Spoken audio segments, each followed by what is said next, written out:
Hello, everyone. Happy birthday, Shoe Kitty. Hope you're feeling right after yesterday. Morning, Booba. How you doing, old man? How you doing, man? What's happening?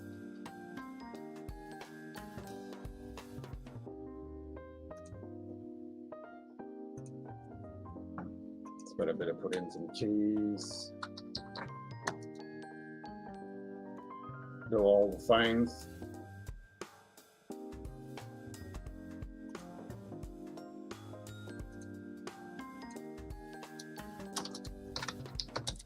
So I went to the bottle shop. They had fuck all. They had Smokehead, but it's only 43%. So I was like, meh. And I was looking at reviews on the phone. And it didn't get that good of reviews, and I was thinking people reviewing it, they weren't that impressed with it. It's a bit thin and boring. What else was there? Altmore 12, but I've already got a bottle of that, even though I need to get another bottle of Altmore 12. What else was there?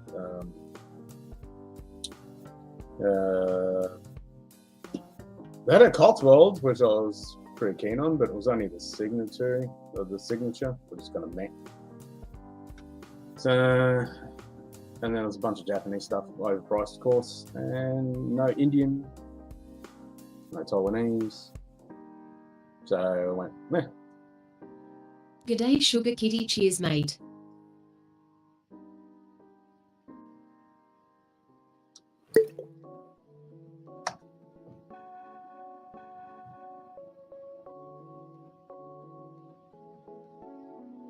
G'day, Zenboot. Cheers, mate. Hey, Zenbud. Starts machine's gonna work. Half my drums. Half the drums, half the drums, half the drums. Give me my half my drums. Got nothing. Son of a bitch.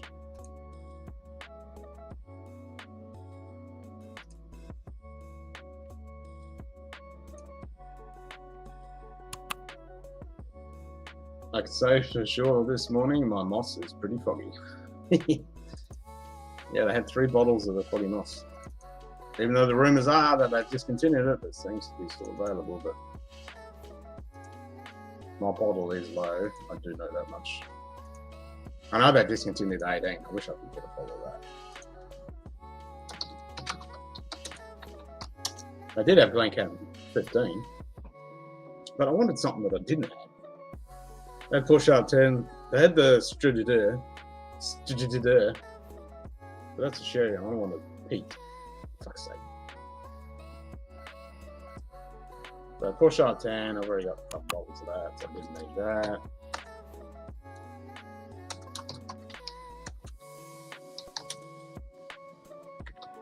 So there was nothing. It was kind of shit. Then I went to a little small bottle shop and they had absolutely nothing. Oh, they had Loch Lomond Reserve, Loch Lomond 10. Nah, I've already got Loch Lomond's. G'day, Peter White. Peter. Cheers, mate. No, might have to put the exclamation mark in front of the fucking thing.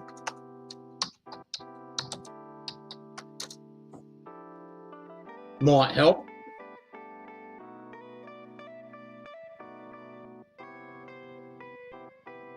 Pretty hard. Then dragging the whole morning walk. Oof.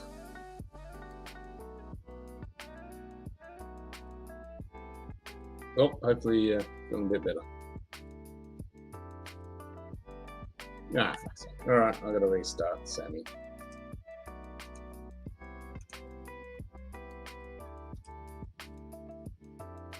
Restart it, because it's shite.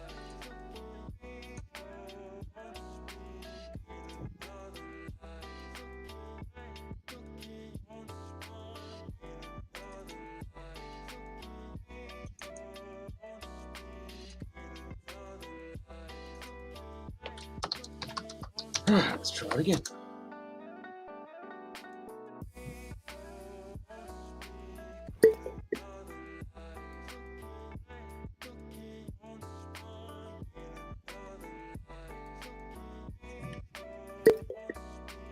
Pretty much.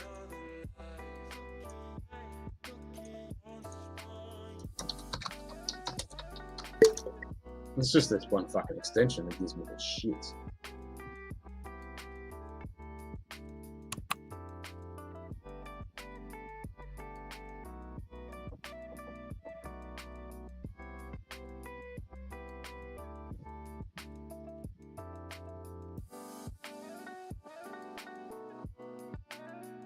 There we go.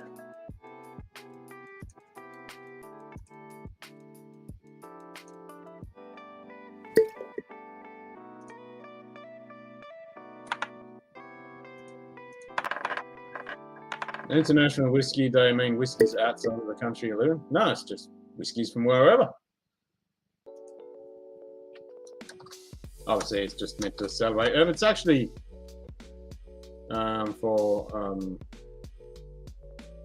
it was actually started by a bunch of people that were celebrating the life of Peter Jackson. So, not Peter Jackson. Yeah, Peter Jackson, the whiskey author.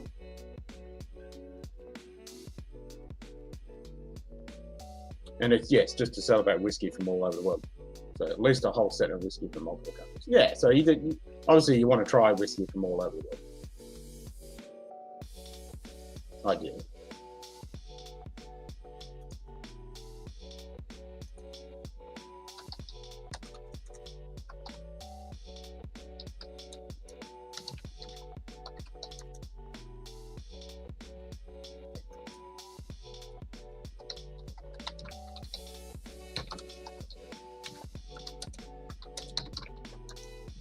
Good excuse to drink whiskey. Yep, pretty much. And it's Michael Jackson. I don't know why I was thinking Lord of the Rings Peter fucking Jackson, but yeah, it's Michael Jackson. So when he passed, a few people got together and made International Whiskey Day to celebrate his life and the awesome whiskey that there is around the world. Wibble wobble. Good day, Martin L. Cheers, mate. And I've certainly, on past International Whiskey Days, never got around the whole, yeah, exactly. I don't know why I was thinking Lord of the Rings. I don't know why, but yeah, I've never got pretty much all the way around the world in whiskey, World Whiskey Day. Always stuck to too many whiskies in certain countries, but. Man, if he had the Cotswolds signature, is that one any good? Because the reviews I've heard of that one are pretty meh.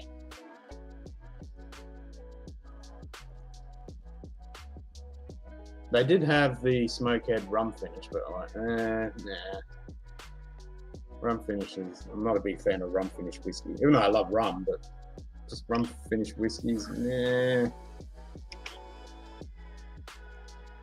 They're not the easiest to get right. When they get it right, they're pretty good. Or they're usually either lackluster, it's kind of why do you even bother, or there's just fucking kind of just doesn't taste good. It's not like it's overpowering like some red wine finish whiskey is overpowering, but yeah, the rum is either just boring or just kind of meh.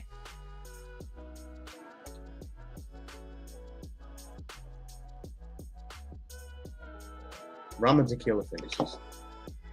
Compass box secrets or smoke in the glass case. Ooh, how much do they want for that?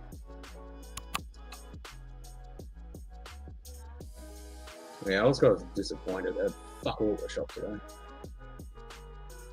I had money to spend, I was going to spend some money. I was even contemplating buying $150. Oof. Like, I picked up the Smokehead, and I was like, oh, fuck, it's 43%. It's kind of meh. And it's young.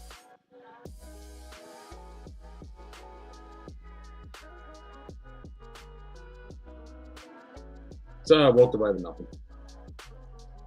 Because I didn't want to buy another bottle that I've already fucking got. Oh, I wanting something different. I was hoping they had the Emirate Fusion because I've been eyeballing that for a while.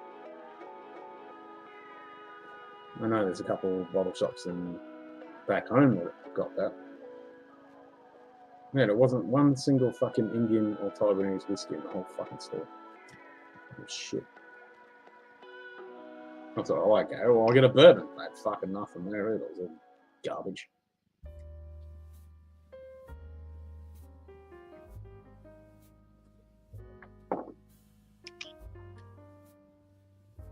So I walked out. Marty! G'day, whiskey brother. whiz. Cheers, mate.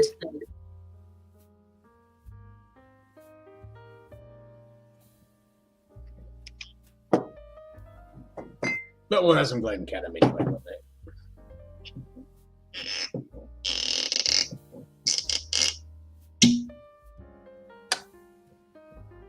Very Diageo-like.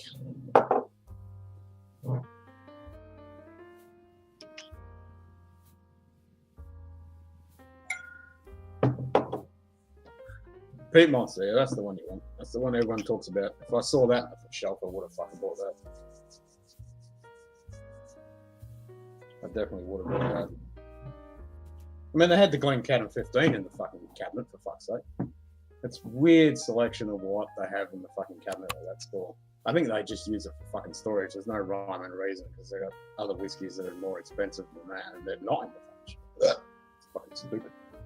They did have the Glen Murray 18.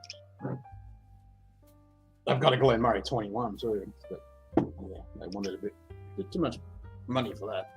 I should have got the 18 actually. Thinking about it. Coulda, shoulda, woulda. Peat Monster for 70, there you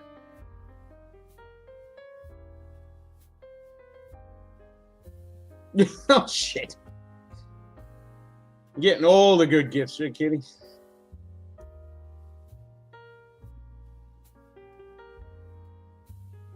$120 for the castle? Fucking hell.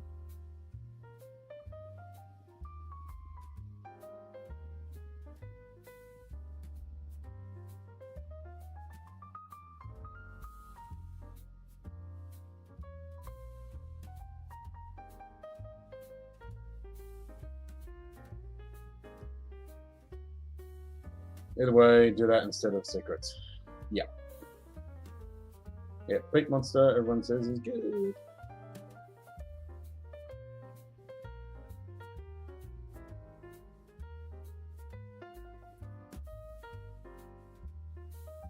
Well, Solange is kidding. Alles Gute zum Geburtstag.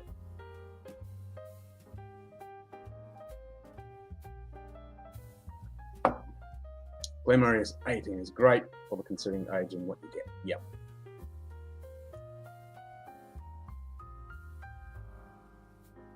I can't remember what the price was because I've got a whole bunch of the Glen. I got the basic line there. They got the 12.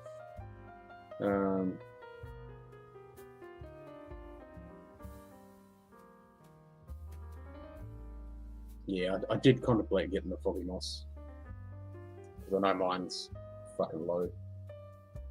But I can pick one of them up anytime. I just wanted something different tonight. Something for International Whiskey Day. I wanted something different. Or whatever.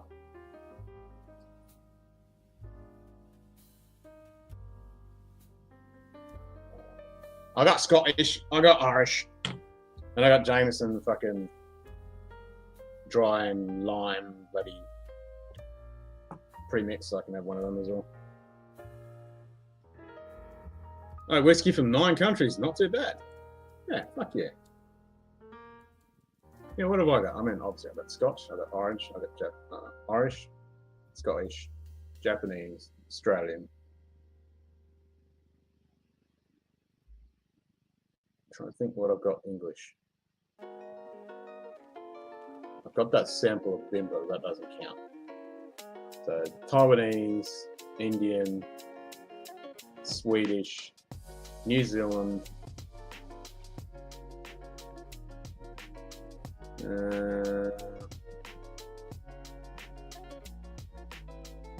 haven't got any South African, haven't got any of the Baines, haven't got any obviously American. It's another country there, I think. Yeah, so I've got 9 as well, I think.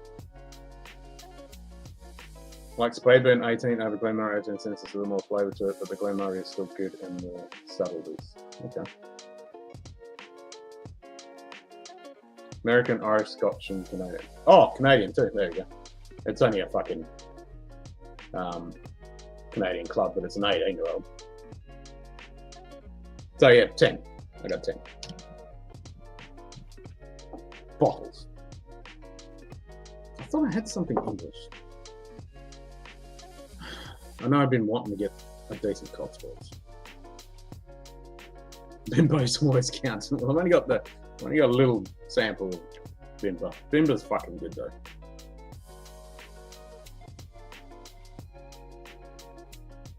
French. I gotta get some French shit too. I gotta get some Injury. I want some Injury. Gotta get some Amurate. We've only got the Rampur.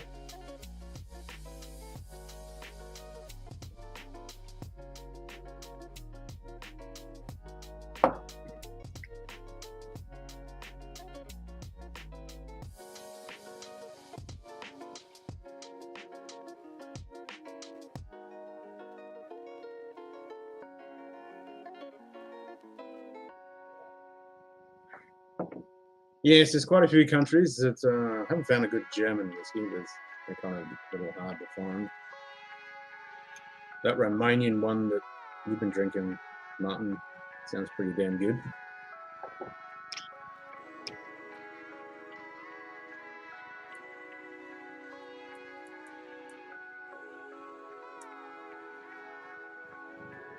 I wish I could get more Swedish stuff.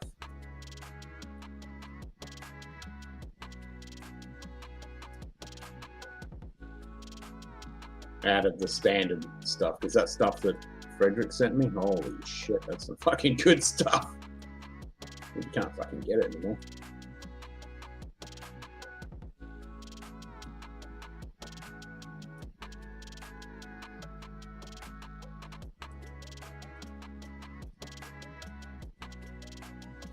What whiskey do you have? Well, it has some nice 20-year-old single malts and a good high-end Australian bottles. Oh, and there's this bottle of Canadian Club. I know, right?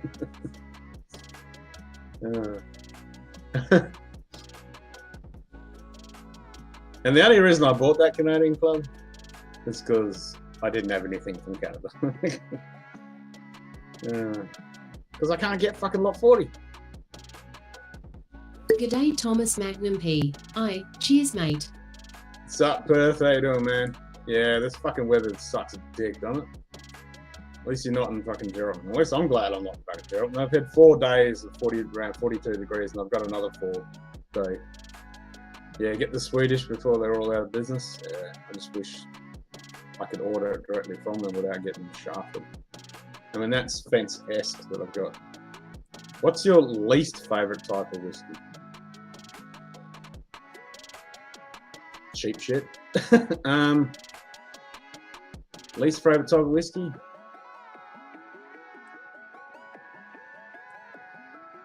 I'd probably, yeah, anything that's probably shitty grainy blends.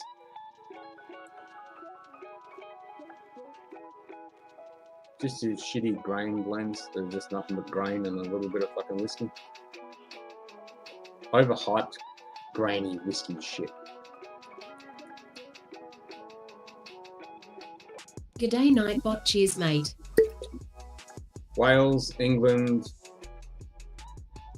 Oh, that's it. I've got a Welsh whiskey. There you go. So I got 11 off the top of my head. I knew I had something from the UK. Yeah, I got the Pandera. There you go. Yeah, so Wales, England, Scotland, Ireland, France, Sweden, Romania, USA, Canada, Australia, Spain, Finland, Denmark, South Africa, India, Taiwan. I think that's it. So 16. You haven't got Japan in there. You've got some Japanese whiskey, haven't you?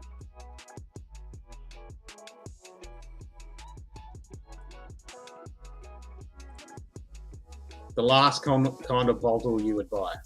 Red Label, Chivas Regal, any of that. Nope, no Japanese. Oh, okay.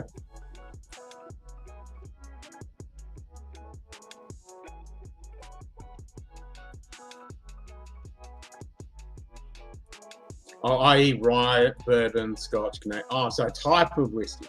I like them all. I mean, I like them all. I'm fussy when it comes to Australian whiskey, though, for the simple reason I find a lot of Australian whiskey is overdone with wine finish. So, and the pricing is just fucking stupid. So, I'm very fussy when it comes to Aussie whiskey. I mean, don't get me wrong, there's some really fucking good Aussie whiskey, and I really enjoy the stuff that I've had. But there's a lot out there that's just fucking over wine finished, and I find it's detrimental against the whiskey. But I like Starward, I like some of the Lark, even though it's fucking expensive. Lime Burners is it's from down here, but it's just fucking expensive. It's all fucking expensive, so it makes it hard. G'day, Chris. Can I give me that Cheers, mate. International Whiskey Day? We're in an Irish tasting tonight and had the Donegal's, and it's good. Oh, you cracked it? Oh, nice.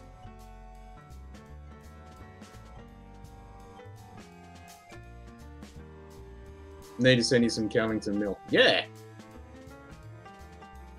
Sullivan's and Cove is good. Clan McGregor probably beats even Johnny Red's. Yeah, I wouldn't do that. Yeah, so the cheap blends, I don't like shitty cheap blends.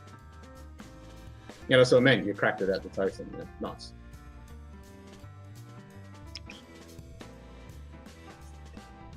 I used to say, fuck off. And now I say, that's nice.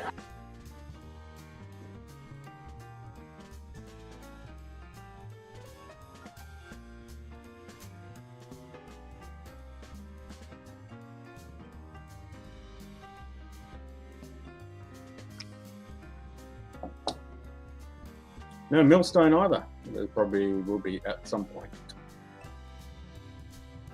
Zach's bottle, fuck, it's good. Nice.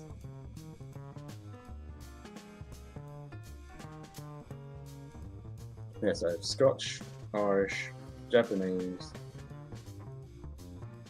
Welsh, Canadian, even though I can't really count it. Swedish, New Zealand, American. Did I say American? Should fucking write them down, shouldn't I? Probably 11-ish. Yeah, I did get a bottle of the Donegal's, but it's back home, so unfortunately.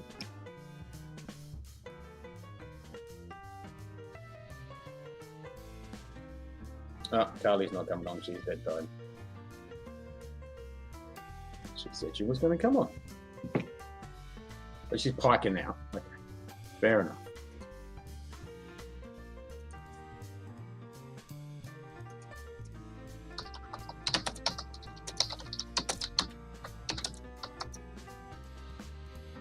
Yes, I did get the Donegal's, and I'm looking forward to cracking it when I get back. I mean, if I knew it was going to arrive on the day of fucking St. Paddy's, I would have literally... Oh, yeah, Israel. There you go. Same. Yeah, I've got Israel too. The milk and honey.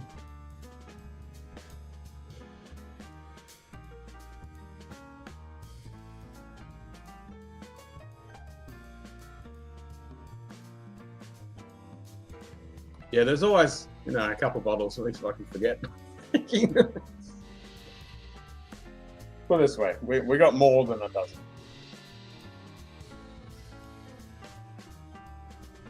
Have it with a beer and it really brings out the cigar note. Oh, nice.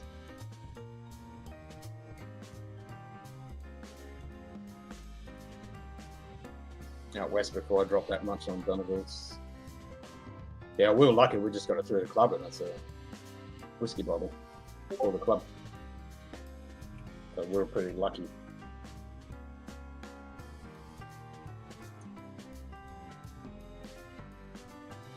You can get Springbank 12 cheaper than fucking Donegal's. Jesus.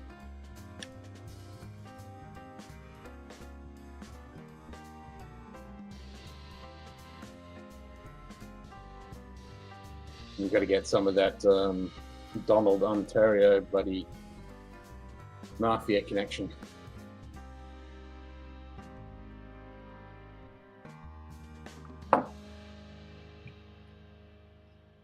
Oh man, Glencairn never disappoints. Such a good dram.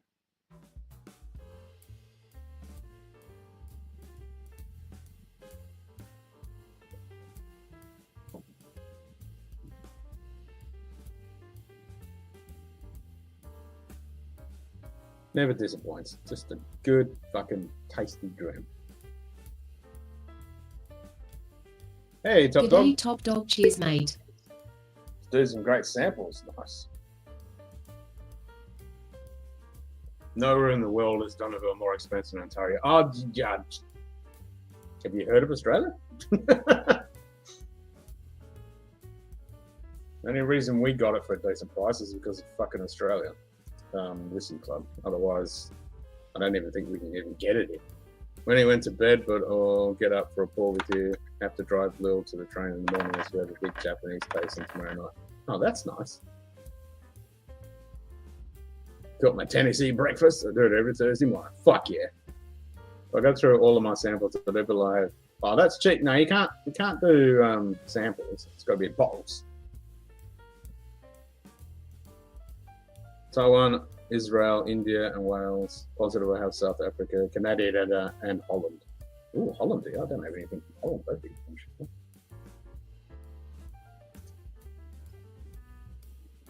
Chicken salt. Fuck yes. Chicken salt, baby, and hot sauce. Now you're fucking talking. That's fucking god tier right there.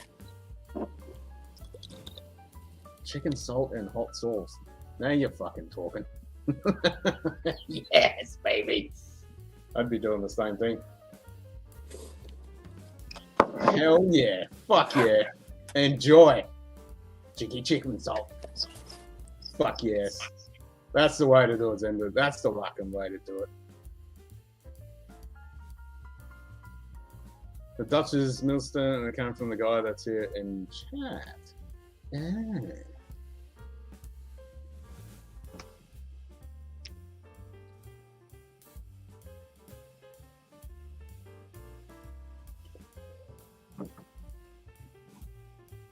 Oh, well, sitting at YouTube. Fucking chippy chicken salt. Fuck yes. That's god tier right there.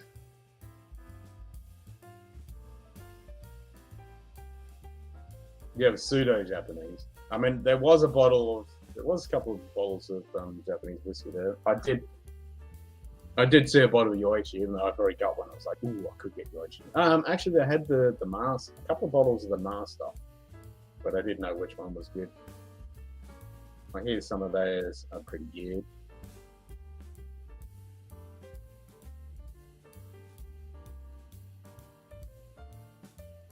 Yeah, so it was a disappointing fucking bottle hunt today.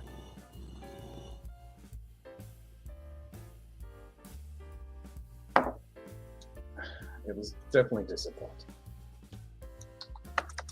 But I have Glencairn, so that's all good. If there's anything left of the Ben Nevis from the barrels, so not was it. Oh, that stuff is so good. Ben Nevis, baby. Ben fucking Nevis. Scrambled egg time? Nice. Not scrambled eggs eating, just scrambled eggs for the stream. Chicken salt sounds interesting, shorter. Yep, get it on Amazon. Get chippy chicken salt, that one that you just saw. That's the one.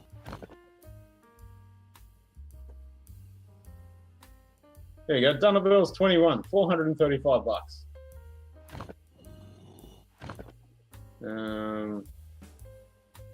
And that's through the club. So yeah, no one's even fucking listening. Oh, here we go. Dunnerville's 13-year-old cigar malt, $230.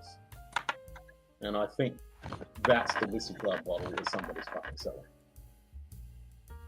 Yes, that is the Whiskey Club bottle that someone's fucking selling.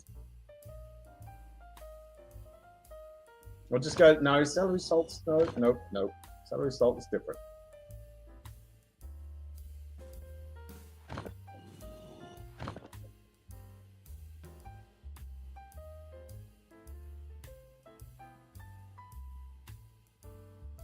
Yep, can't even buy it. Can't even buy it.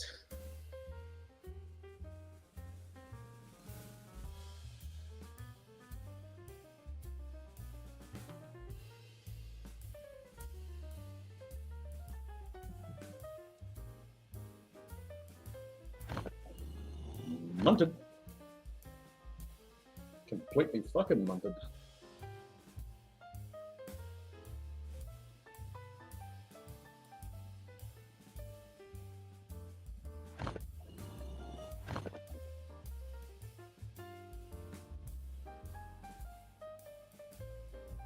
Yep, chicken salt on your chips, your fries, your wedges, and then it's good on chicken too. It's good on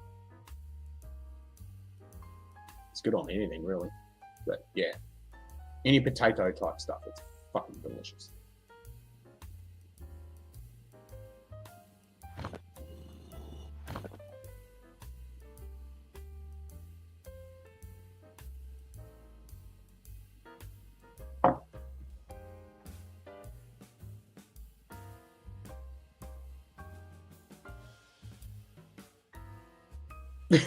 No, wedges, not wedgie.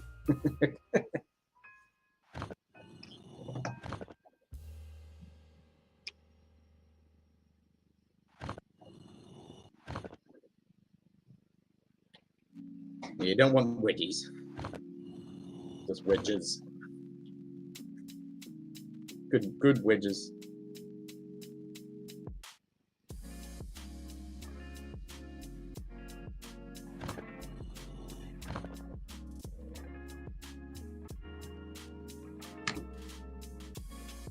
Yep, I don't add salt to very much.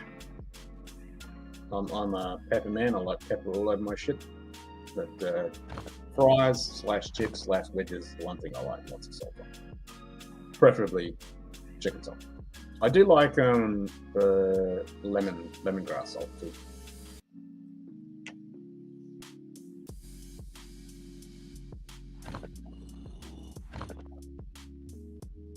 Used to use that all the time. I haven't had some of that in a long time, actually.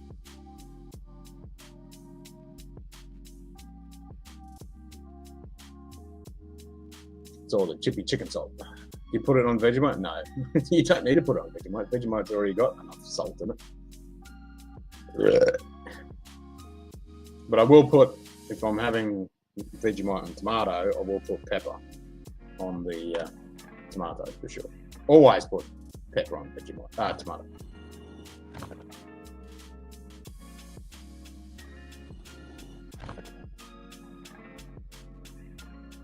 Always.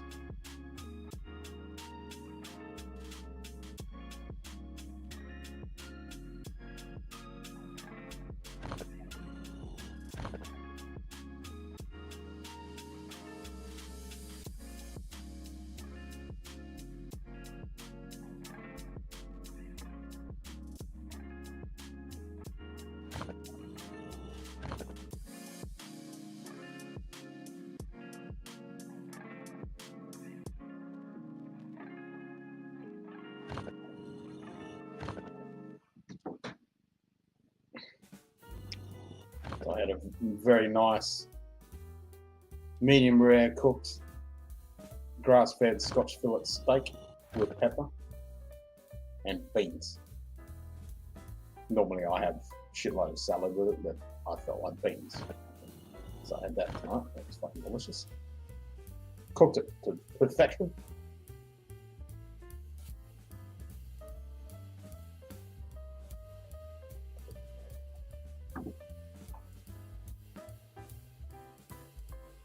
But just a nice little bit of marbling through it. It was fucking very good. Lots of pepper.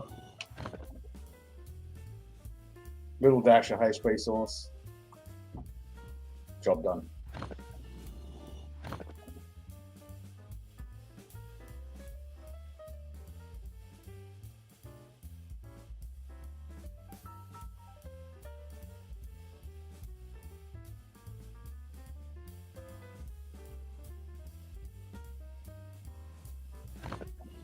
I am here. Hello. Hello. Turn this volume down just a little bit. Yep. Don't want to get stabbed. No, someone's asleep down the hallway, so Yeah, Carly's gone to bed. She was going to come on, but she's knackered. So she's gone to bed.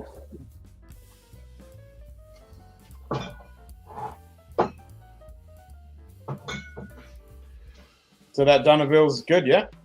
oh, yeah. Nice. Yeah, the Dunaville's is really good. With the Jameson single pot? Oh, I've got to get a bottle of that. Yeah, the 5 cask. Okay. You know, they've still got this available at the Whiskey Club. Oh, I'll have to get one. I may have to get one. Well, since you have a Jameson, I do have a Jameson pre-mix, so I'll grab one.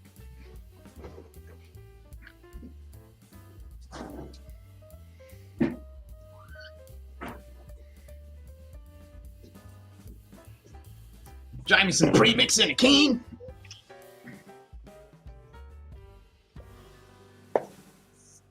It's got some Jameson in it.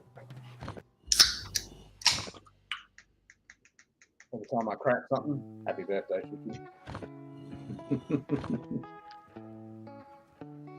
Cheers, mate. Cheers. But have you ever had out a Norland? I'm not a fan of the Norland. I find the lip too thick. But it does really change the nose on them. It's quite amazing. I mean, it is fun to try different whiskey, like the same whiskey in different glasses. It definitely changes shit up, for sure. And I find like the Ouija Bromelli glasses, I get better noses out of them because it's got a slightly smaller hole than the Glencairn. Yeah.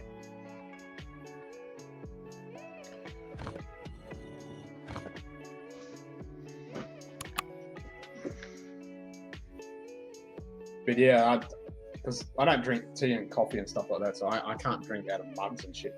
Like if someone gives me a glass of water, I mean a mug of water, can I have a glass?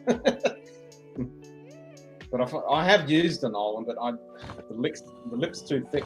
It's too thick. I don't like it. It is a thick lip. It is a thick lip. It's like someone cracked me in the gob. I'm not a fan. But the secret is, drop your bottom jaw and you rest the glass on it. Not So you got to be slack jawed. yeah.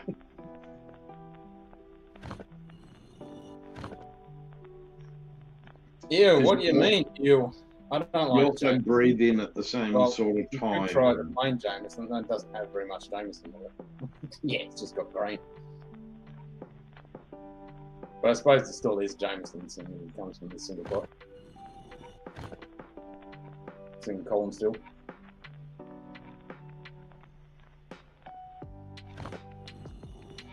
Actually, do Jameson make their own? He didn't say draws, he said jaw. Shooky's on fine form today. He's allowed to be. He's allowed to be. It's his birthday. Yes, very true. Happy birthday, mate.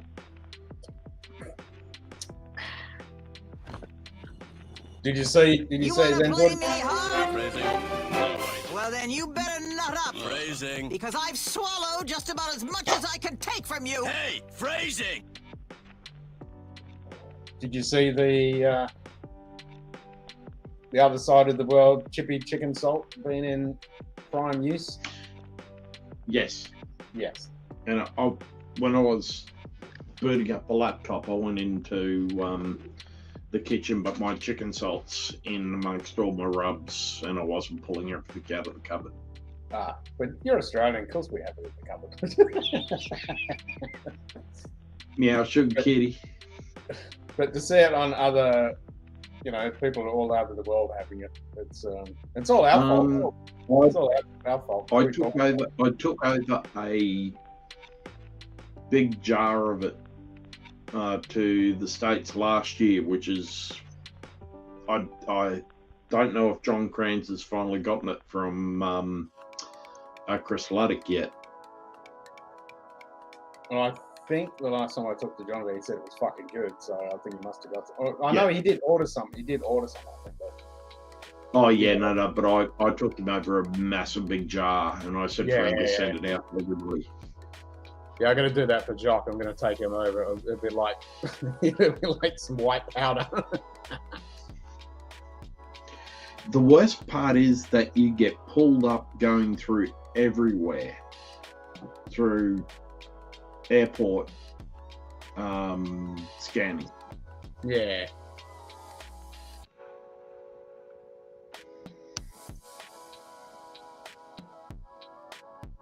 It's a pain in the ass. Well, I had to do the fucking scan thing just to go into the fucking courthouse to see the JP.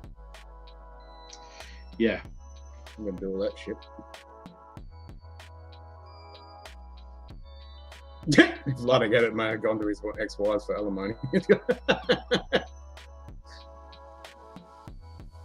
Have this white powder.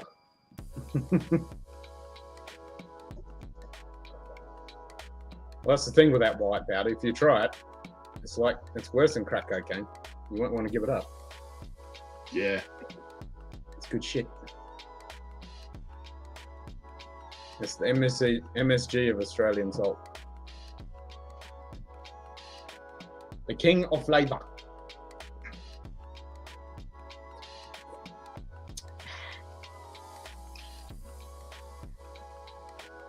So you had Irish whiskey tonight, and you've got Japanese whiskey tomorrow.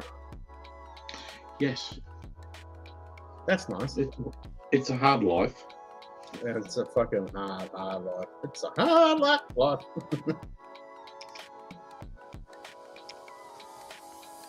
Do you know what Japanese whiskies are on offer? Or No. It's when you get there. I've got a pretty fair idea because our mate Corey, he's got a bunker in his backyard. Oh, okay. And when I say a bunker, it is an actual you're out on his back patio and he actually lifts up a hatch and you walk downstairs. I want that. I was doing all right tonight. He's getting some fucking wins on him. He came in last night and he was getting fucking pwned. We all want that sort of bunker. Yeah, definitely. I want one for guns. I want one for whiskey. I want one for other stuff.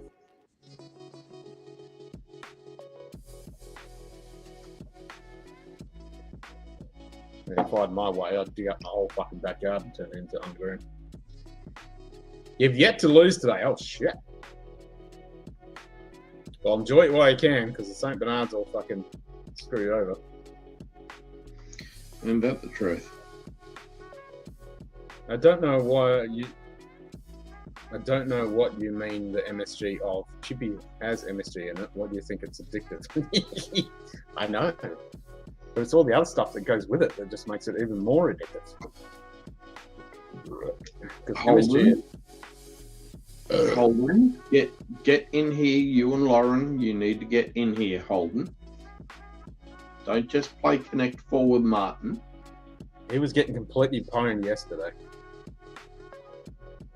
What was that? St. Bernard's had his fucking name written right up in big, bold, flashing lights, and they were fucking him over every single fucking gamble that he did.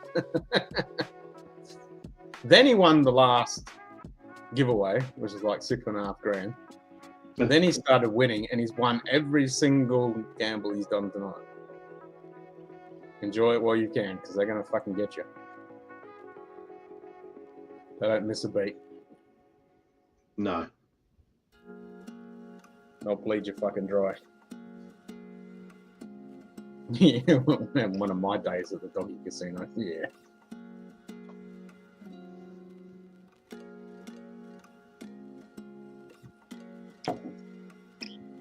Well, you have a triangle right in the middle. My OCD likes that shape.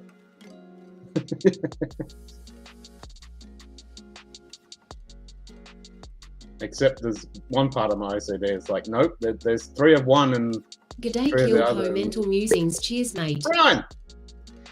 Okay, Brian.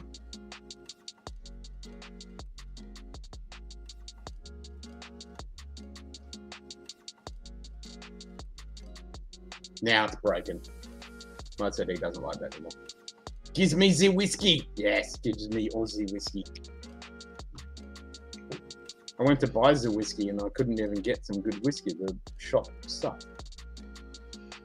Yeah, probably got about 6 or 7 Cullington Mills I've got to send over to you. Well, Although, wait till I get back home.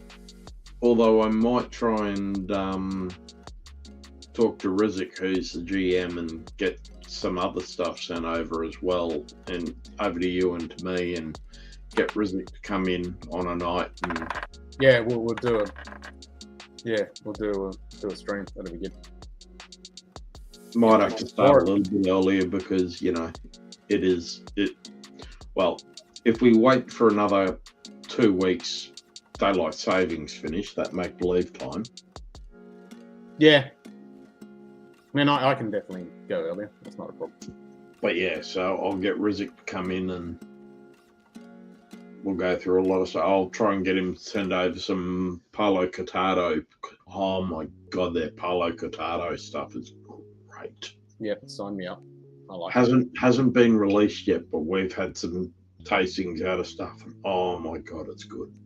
Nice. The I do clay like pot, it. I like the it. clay pot one is fantastic. Excellent. They've aged it in. It's gone through and it's aged in Palo Cortado casks, and then they've put it into like Persian clay. Oh, Pots. it's on the pots. Okay. Yeah, just to see what it does to Interesting. because it doesn't age it anymore. It just sort of filters it a little I bit. was going to say it's like a filtering kind of Yeah, taking off the rough edges. Yeah, would yeah. direct with clay. And Yeah. we've tried from the clay pot, and oh my God, it's good. Nice. What was in the clay pot before? It's first release Oh, thing. so they're 'cause they freshly got- made. So yeah, freshly they got four pots sent over. There one which is Palo Cortado, one which is their peated is in one. Where's the peat? It's a Tasmanian peat. Oh, okay. And then they've got 2 other ones. We just hooked into the Palo Cortado because it's so Did you good. try the peat one? No, I didn't get around to that one. Okay, because yeah, if it's Tassie peat, I'm because that's one thing that really shits me with whiskey. It's like you get peat, and it's like, well, it's not even fucking peat from that area. It's like, no, I want peat from that area. Give me the terroir. Give me the actual peat. That's why I love the lime burners peat, because it's actually peat from here. Yeah.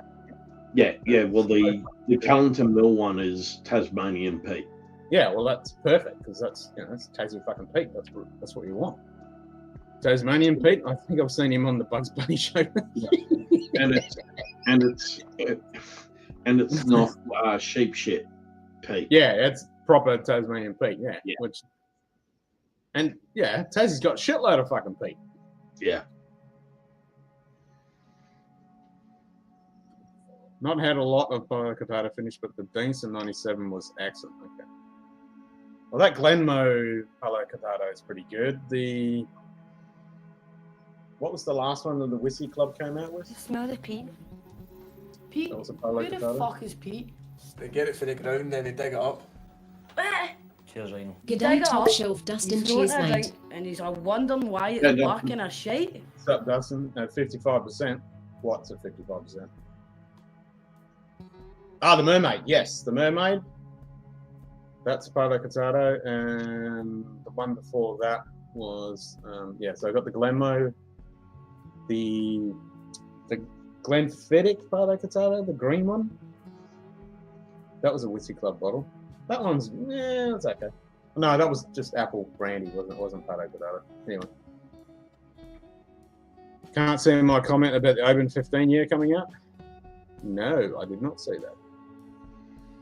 Is goddamn YouTube being an absolute Charlie Uniform November Tango again? Yeah. So there's an Open 15 at 55%. Ooh. Is it bourbon cask? I like the sound of that.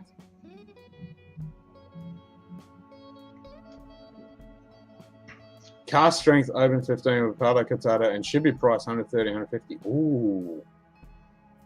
Oh, there we go. Speaking of Pato Cadaro, cask strength Open 15.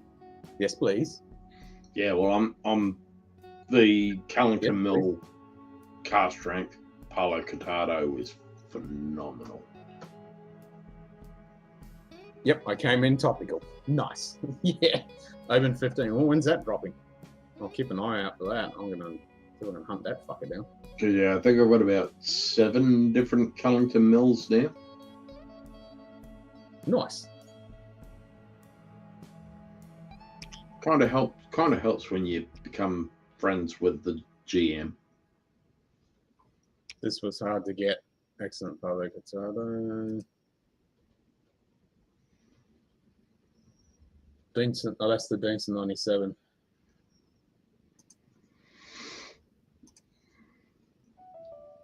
$51.8. Ooh. 2019, 21-year-old. Ooh. 89.45. Wow. Okay. That's a pretty decent fucking rating. Well, did I send you a photo of the Obtanium Canadian whiskey that we had down in Melbourne?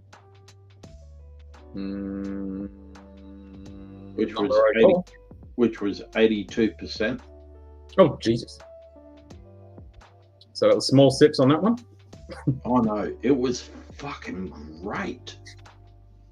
That fucking unobtainium stuff, it's fucking dangerous because, you know, if you didn't know the ABV on it, you just sip it, you wouldn't think it was fucking that high. That stuff's dangerous. No, but I didn't realise that Kia from Honey Barrel was part owner of Goodwater. Oh, okay. 277 bottles now. Oh, Jesus. Yep, I don't remember ever seeing that one, Peter, but I wish I did. Like my last leg day last night, 4x10, 255 squat. Didn't even break a sweat, and I went home. Nice. Did you sort out your fucking contacts, Dustin? I did. I did see that you're having some issues. Is your eye still fucked?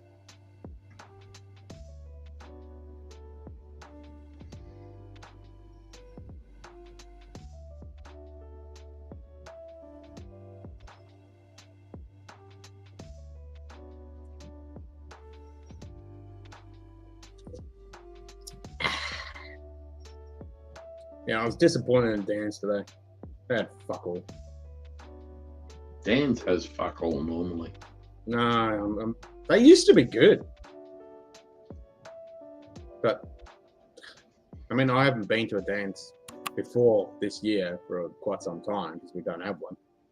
But I remember when he used to come down here or go down to Perth, and it used to be actually pretty fucking decent.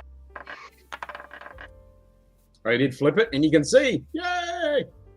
That was hilarious. My left contact, last two open, was slightly warped as a result. I put them inside out. Yeah, I read that you put it inside out and scratched your eye or whatever. Yeah, that's fun. No, I've got to actually talk to you offline about a few things for Victor's. Okay. From discussions from Melbourne. Yep. I was about to schedule an emergency eye exam. Yeah, man, there's nothing worse than you scratch your fucking eye. There's not much they can do either. You pretty much just got to put the fucking drops in and close the fucker up and let it heal if it's scratched.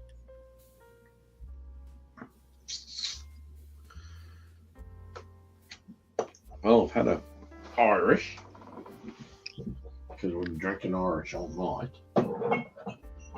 You did? Yeah, I'm a bit pissed that that fucking Dunnerville's arrived on St. Paddy's Day. If I knew that, I would have just sent it straight here. Didn't have a scratch, just feel a bit off. If I had an obvious injury, I'd just go with glasses. Yep. Oh, at least you sorted it out. That was just the wrong way around. Something green. Going with a Continental Oloroso. This is I've good. been wearing these things for 25 years. I've experienced it all, I thought. Yeah, when you think you've experienced it all, there's always something to fucking come in and show you that's a little bit... This shit is dead set Christmas cake. Nice. So what you get out of it? Christmas cake. Does that mean I need to pour that onto my Christmas cake? If you need to, but... I mean, Christmas whiskey with Christmas cake? Sounds Yeah, good. it's good Sounds shit. good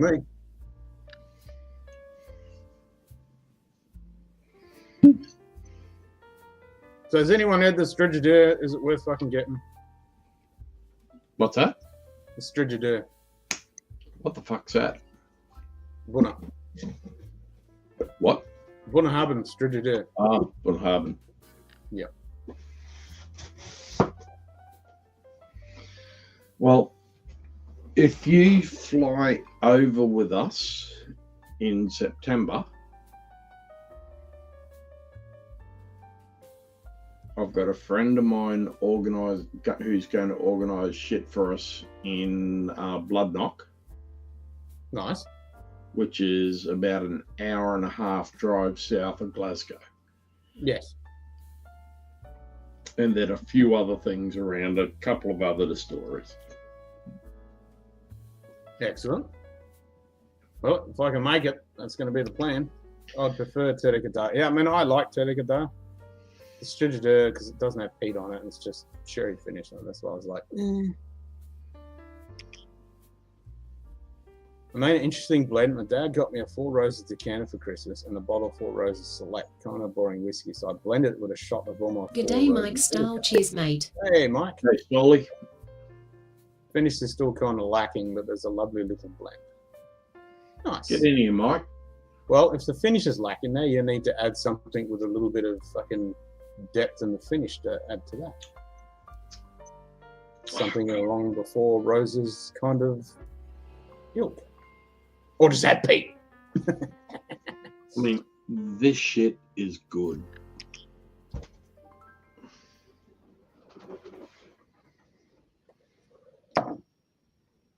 Have to keep an eye out for that open 15 though. Palo Cortado, yeah, baby. Cast strength. Yes, please. Oh, I think you probably want me to send you over a sample of the Sullivan's Cove double cask 30 year. I wouldn't say no. The 30th, well, sorry, 30th anniversary. Oh, it's not 30. Yeah, you got me all excited then. No, it's got casks from all 3 decades Okay. blended. I think I'll just keep adding single cast and no more select for a while and just let it sort it out. Yeah, well, you got to let it steep for a bit, you know. Can't just slap stuff in a blend and not let it steep for a bit.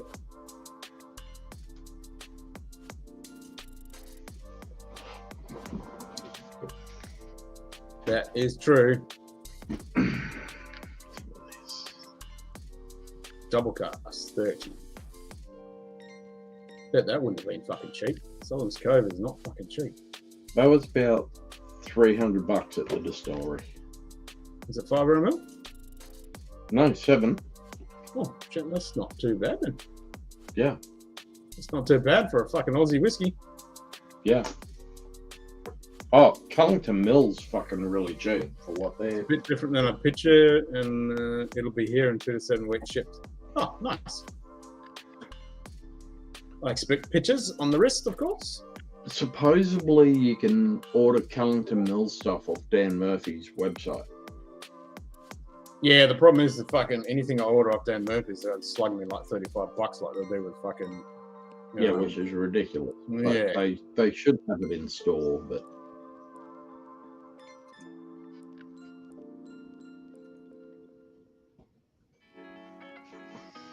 Oh, is that the finished product? Oh, I like that. That pops with the stitching. I like that. That looks nice. yeah, I've heard that about you and your strap-ons, Dustin.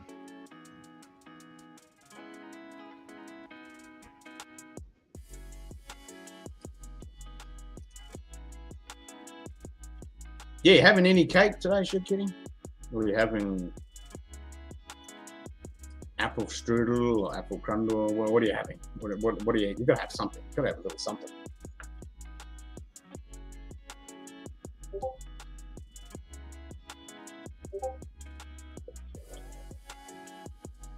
Here we got more picky picks.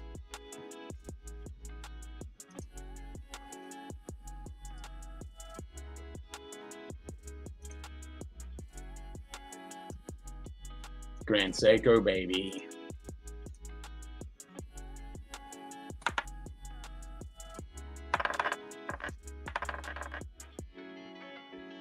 I think that will look quite nice. Yeah.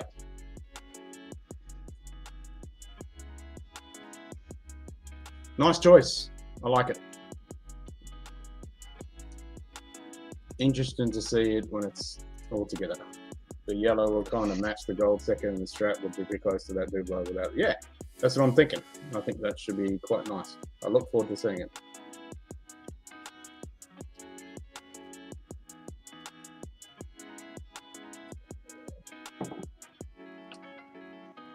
That should be good.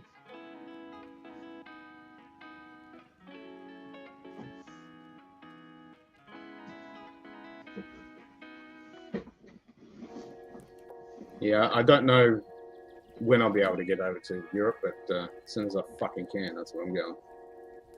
If it sucks, Well, I'll just get over. hopefully you're able to come over in September with us. Yeah, well, hopefully I'll be there before then. But yuck, I'm paying for croc straps. Crocky straps are pretty good though. But yeah, they're not cheap for a good one.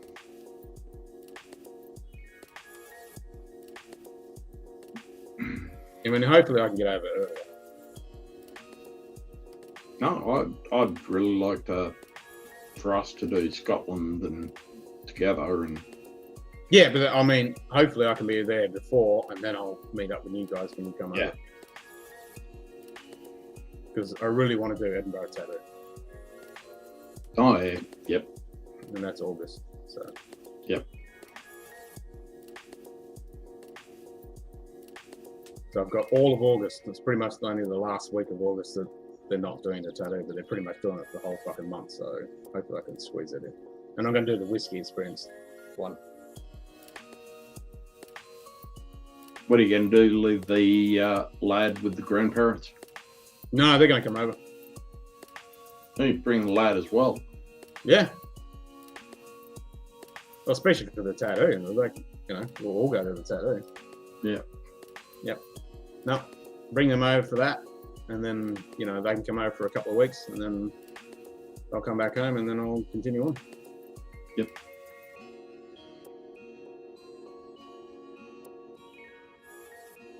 And then maybe get them back over again for Munich. Yep. But yeah, we'll see. We shall see. Because I have to get them fucking passports and fucking buy the tickets. And, you know. Yeah, so I think we come back on the 25th or the 26th. I think we fly out of Heathrow. Okay, so you're going the 16th to what, 25th?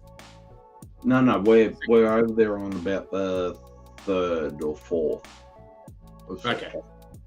So you pretty much, other than the first bit and the last bit, you'll be there all Because we're there for 3 weeks. Okay.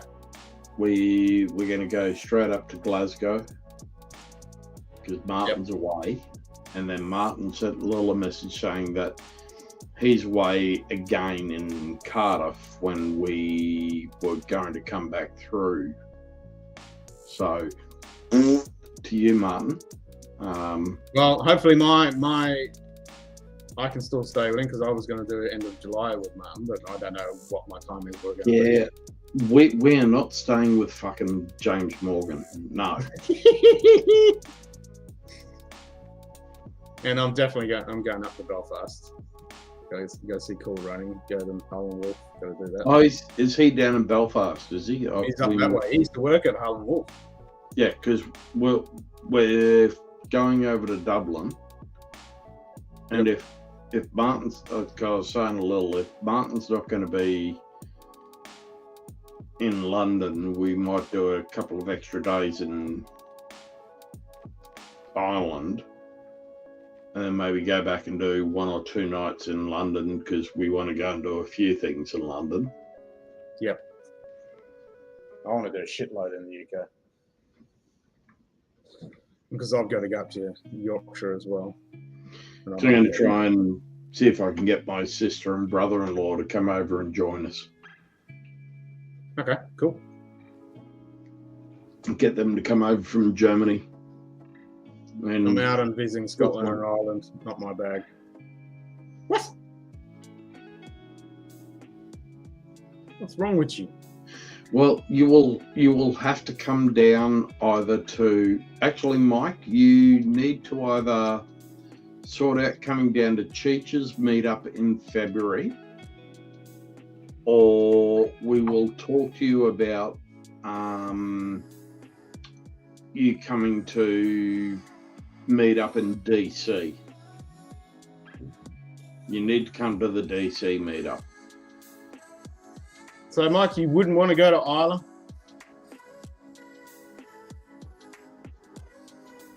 And drink peaty whiskey from the distillery? Oh, who wants to drink peaty shit? Oh my God. Real men. Engaged in bad decisions, I mean, honestly. It's the best fucking decisions. Oh, Not for me in Ireland. Yeah, there's lots of butt in Ireland. I wouldn't fly to Europe for whiskey.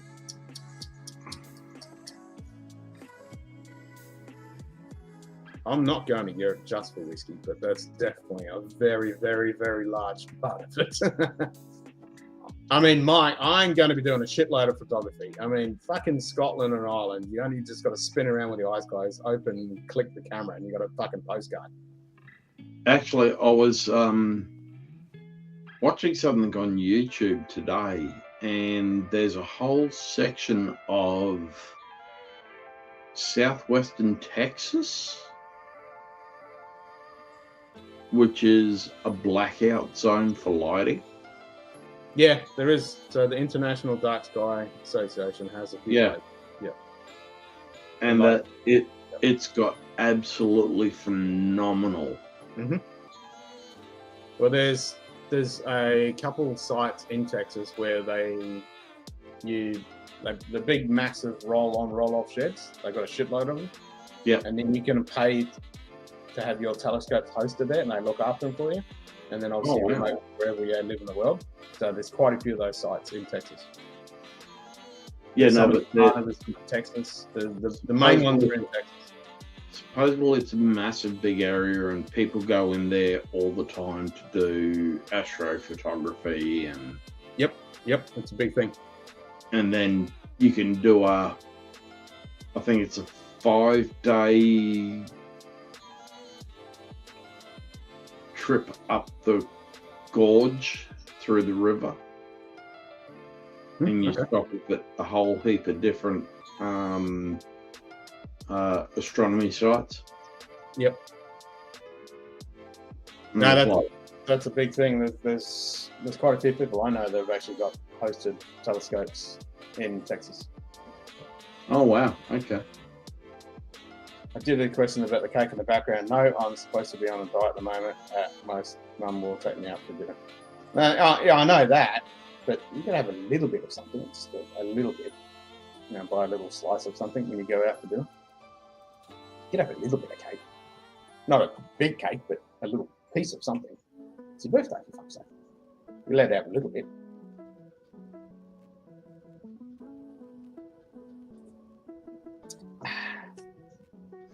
Now, there's a few people that I follow that have their scopes posted there. Universe Today, he's got a scope there, so he'll do live streams and he'll be streaming it from Texas. And it'd be perfect for us in Australia because we could do it in the middle of the day. I could use my telescope at night time, and then during the daytime I could be using the Texas telescope. But it's not cheap. It's not fucking cheap. Just to get. Yeah, no. It's not fucking cheap, but. And it's a couple of guys they've got like 3 or 4 sheds and they're constantly expanding. They're just full of fucking telescopes. I'll show you. It's pretty fucking cool.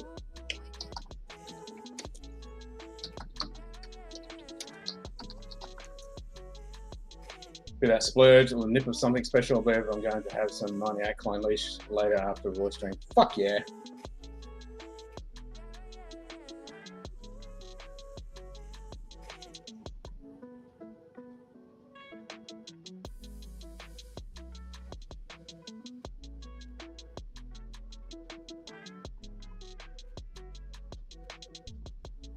Yeah, check that out. This is one of them. There's a whole bunch. This is Starfront. Yeah, check these guys out.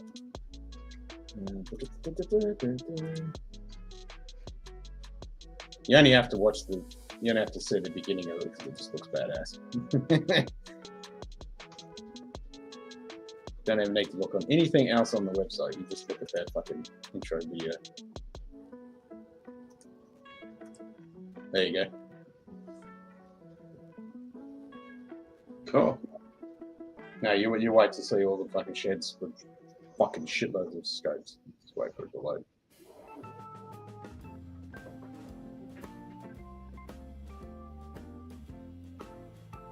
Come on, stop showing the pictures. Here we go. Here we go. So those are big roll-on, roll-off sheds. And obviously they're so you can see there's a few telescopes there. Just a few fucking telescopes. So you pretty much rent one of those piers and then you put your scope on it. And depending on the size of the telescope. Oh wow, okay. How much it costs to rent the pier. And then they self-manage it all. They look after it all for you and fix issues if you got any. Yeah, look at that shit. The amount of money that's sitting right there. Oh shit! Yeah, that's what I'm saying. It's fucking big business. That's a lot of telescopes. Yep, and they're constantly expanding. They have to create more sheds. Like when they first started, they had like 2 sheds, and now they've got like half a dozen, and they're still fucking going. Yeah, it's pretty badass. And that's just one company that's doing it. There's a whole bunch of them. So there's a few out in Texas. There's a couple in Arizona. They just have the best nights. The least amount of fucking shitty weather.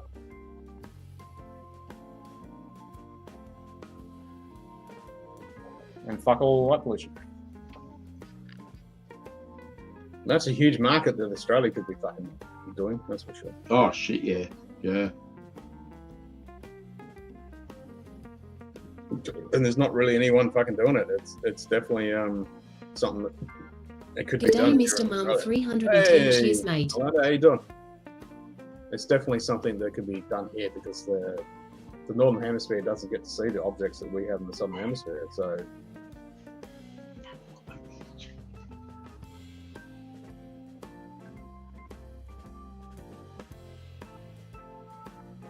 But where the fuck you would set it up, I don't know. Well, that's a good point. Because of the mines. There's too many fucking mines.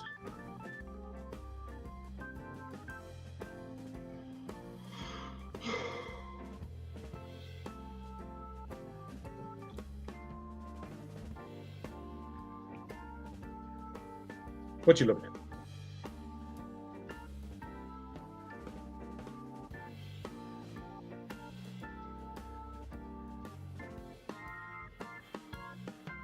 What you looking at, Chris? I'm just trying to see if I can find this thing that I was watching earlier today. I think it was only a short, but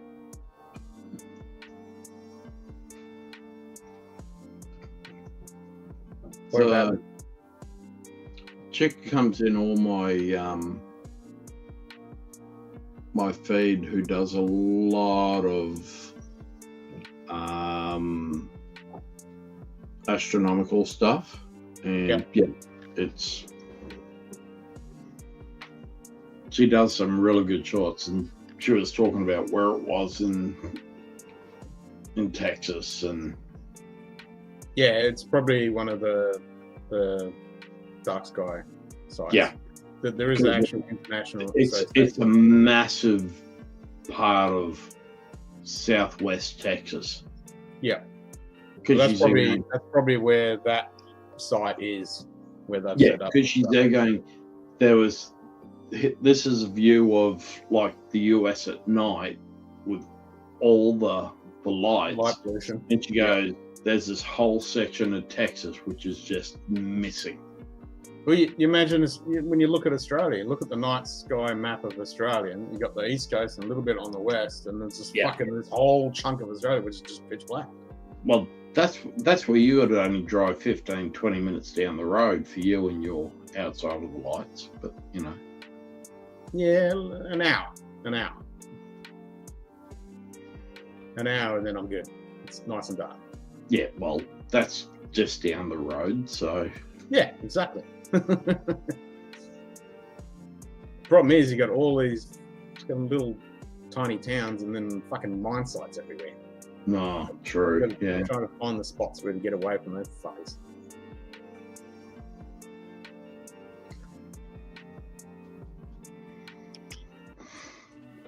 But there's a few people in WA that are promoting the whole dark sky thing because, you know, for people in most parts of the world, they don't get to see the Milky Way. They don't get to see it. Yeah, because it's a big thing over there. Oh, fuck you.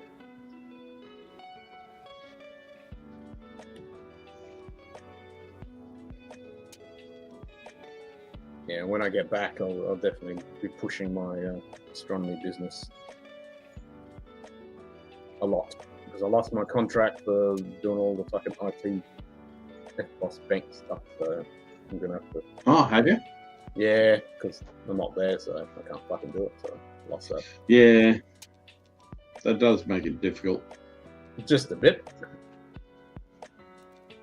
Because it's, you know, you got to be there physically to replace parts and pull a fucking FBOS machine or a coin machine apart, or, you know, all that kind of stuff. Yeah. Oh, there you go, Mr. Mum. There, we were just talking about Palo Cortado. I like that Glenmorangie 12 Palo Cortado. It's pretty fun. Oh, Glenmorangie Palo Cortado. That'd be nice. Didn't you get that through the Whisk Club? Was it a Palo Cortado? Mm-hmm. It was one of the last ones, a 12-year. I don't think that was Palo Cortado. I wish I could, Dawson. Problem is he has fucking school.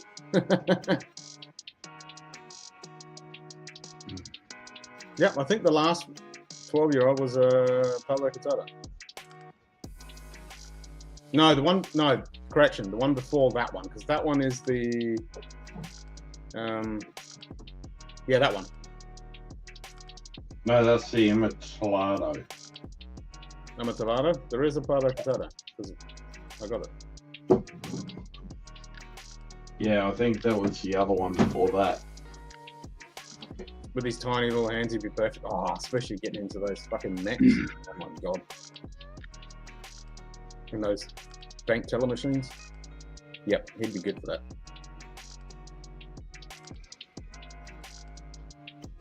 that. That's it. I don't have to worry about it anymore. Can't fucking do it. So that's fucked.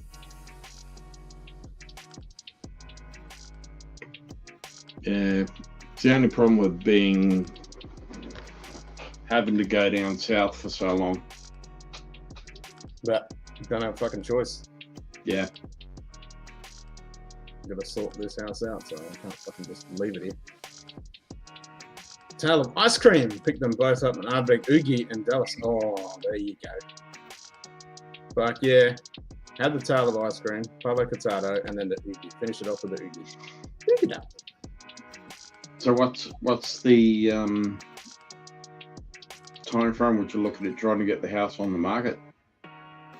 How long's a piece of string? I've just sent the application for probate off yesterday.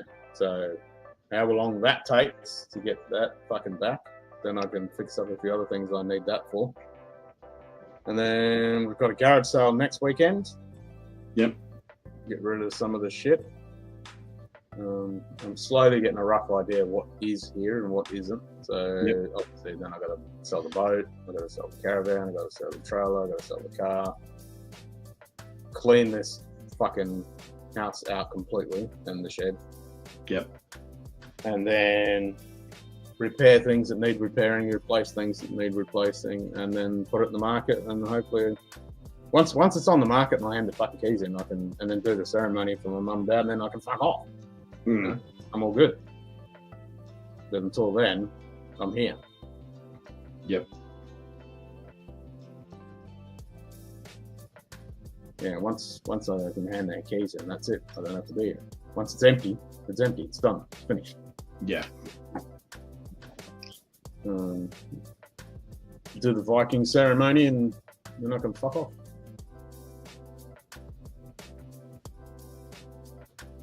And then as soon as it's sold, off to fucking Europe. Well-deserved fucking break. Yeah.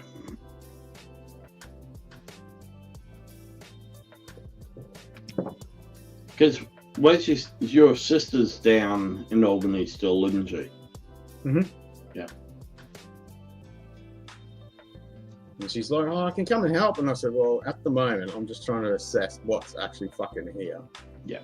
So I'm putting things in piles and organising, getting rid of rubbish and working out what's actually here so I can do an inventory to assess what's selling, what I'm keeping, what I'm fucking doing with what. So... Oh, hold on, I'm self-employed. I do IT shit, astronomy shit, photography shit, video shit. Whereas just lost a major contract that I'd had doing FBOS and bank teller machines and stuff like that. Myself, I'm semi-retired at the moment, but hopefully going back into work. So after taking redundancy from my previous job, because Lil is spending my money far too fast. I'm just glad I had that fucking Bitcoin money, because that money is disappearing very fucking rapidly paying for two houses. 28,000 for our trip to Europe and our trip to the US. And that's just our flights from Australia. Oh yeah, I know. Screw the work back home, leave Samuel school in, and then have him do all the work down south. Yeah, I wish.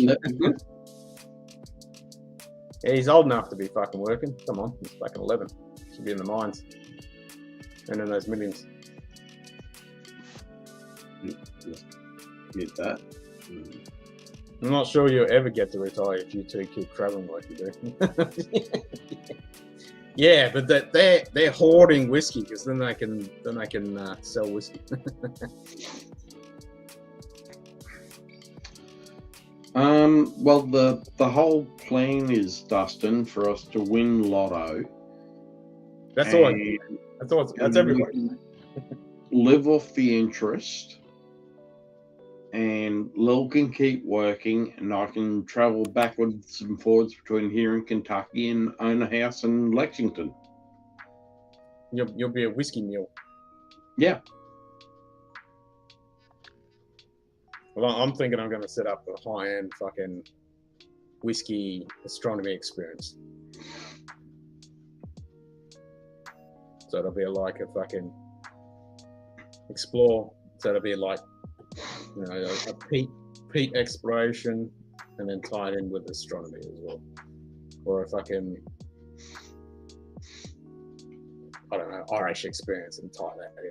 It's fucking do something like that. That'd be fun. We're in the wrong hemisphere for that. No, you're not.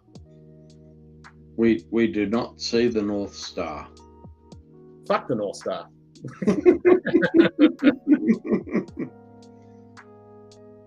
Would be epic, but my god, you'd need a special set of people for that. What do you mean a special set of people for that? Corporate, man. I'm going for corporate. Okay, you'd aim at a corporate, aim at a NGOs and fucking corporate high-end shit. I'm gonna have to put you in touch with my mate Westy and see if he can get you in touch with the doing the walks with the Gurkhas. Yeah, fuck yeah.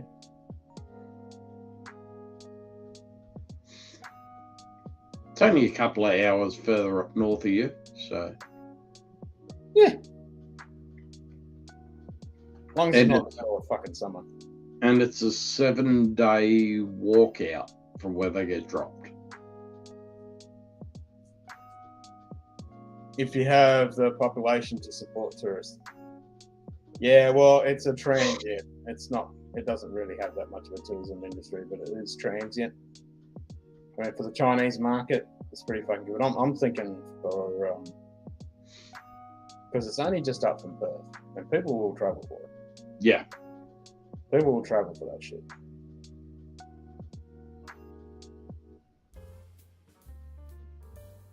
I mean, the great quick Space Gandalf. He did his astronomy stuff up in Brig, and he kicked ass up there. I mean, it didn't hurt him that he was on fucking TV. And definitely that's why he got the moniker Space Gandalf. I'm trying to think what I'm going to have next. There's a market for it. It just has to be marketed.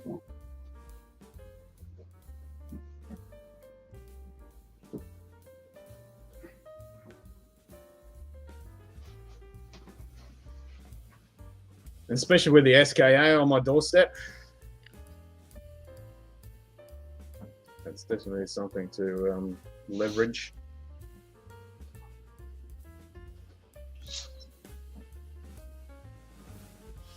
Now, the astro-tourism thing is, there's a few people in Perth that are promoting it quite well. It's,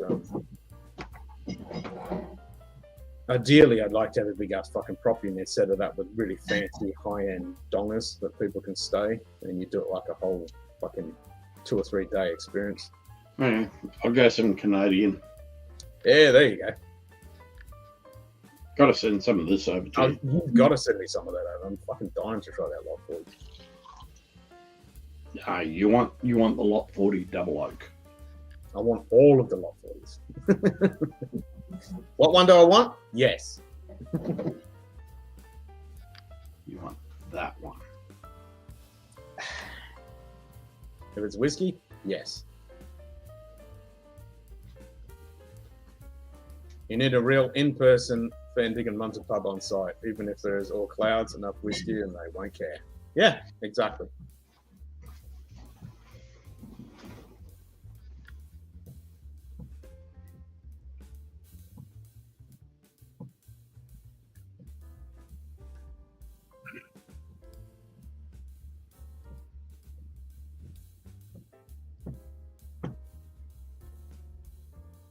Yep.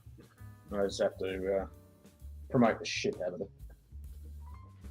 Well, come on, Holden, get in here if you can. Let's put you're gambling. Is that work? Oh, is it work?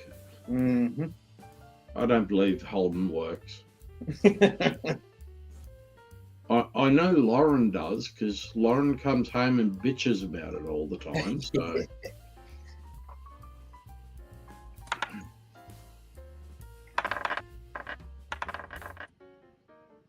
Well, he did say yesterday that when I ended the stream, he's actually doing some work now. Because he's addicted to the gambling now.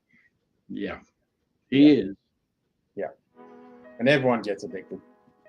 So I did say to him that we've got to organise a stream to get him and Lauren in with you and Carly. Oh, we've been saying that for ages. And Lil and I, so that we can. Yeah, exactly. I don't work. I go to work. There's a difference. Yeah, that's it. Yeah. Yeah, I used to know what that was like.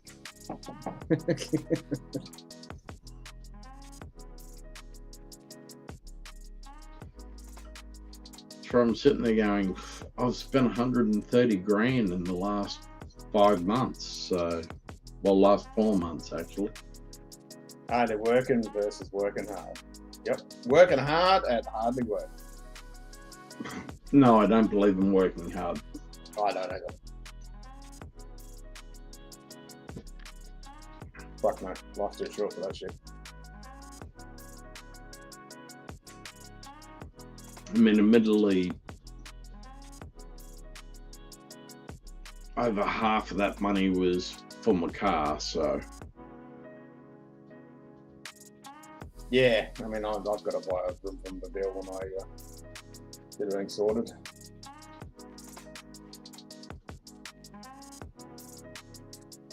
I need to get the vehicle. If I'm going to do more astronomy shit, I need to be able to pump astronomy gear around.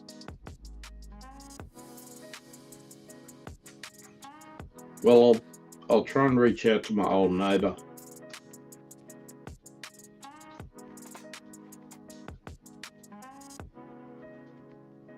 What's that? He's the GM for Toyota.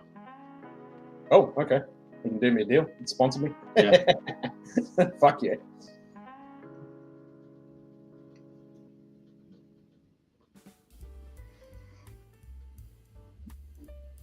That'd be sick. Get your discounted price and get your staff interest rate and get you some sponsorship for on the side of the vehicle for doing shit. So yeah,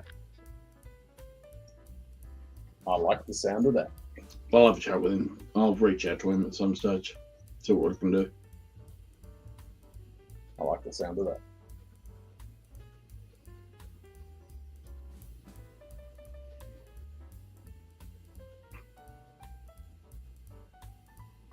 What I drive at the moment, a Jeep.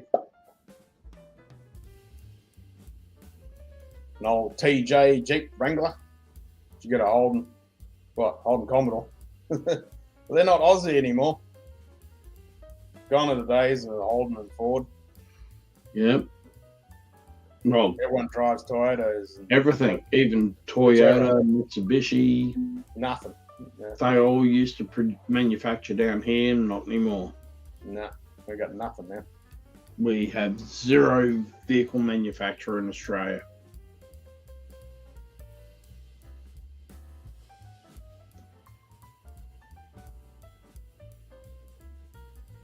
Toyota's the way to go.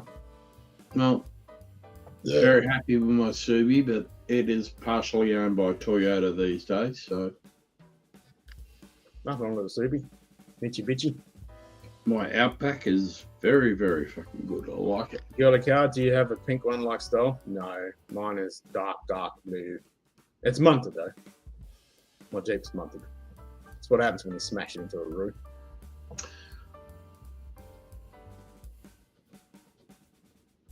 I used to have an old TJ armoured bumpers and mud tyres and a winch.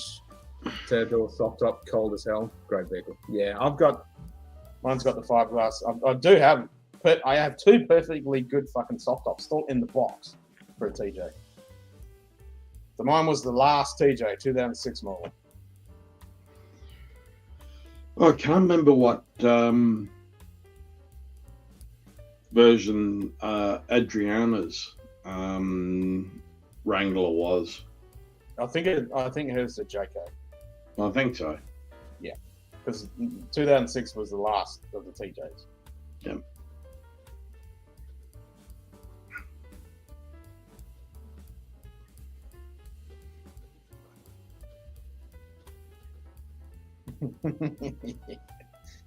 It wasn't pink though. It was yellow, wasn't it? It was a yank. Mike had a yellow fucking Jeep. Yeah, he's got the canary yellow. Well, you had one. Oh, yours was a 98? Nice. Yeah. Well, TJ's good. I like the TJ. I like the shape of the TJ. I've seen some, now that the JK's been around for fucking ages, they've ironed out all the kinks and everything. And I was tempted to get a 4-door JK, but, and then the Gladiator, I was like, All right. I think I'll go with the Yoda. It was pink. It looked pink no matter what you guys say. Okay, it was pink. Canary pink.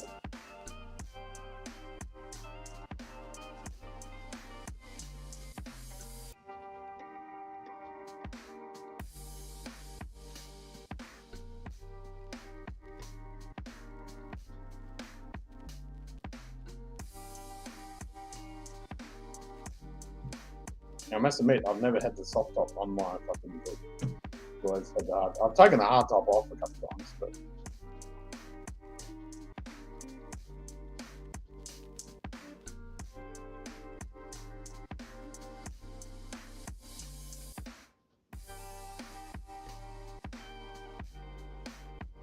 it's straight 6, baby. Like your 98 would have been straight 6. Straight 6 fucking manual. You can't get that anymore. All this fucking automatic bullshit.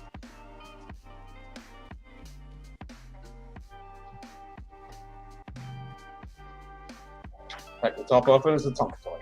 Fucking hope it is. In my other Jeep, I turned it into a fucking soft top because I smashed the fucking thing when I flipped it. Frontways. Hate it when my top is soft. Yeah, it's never any fun.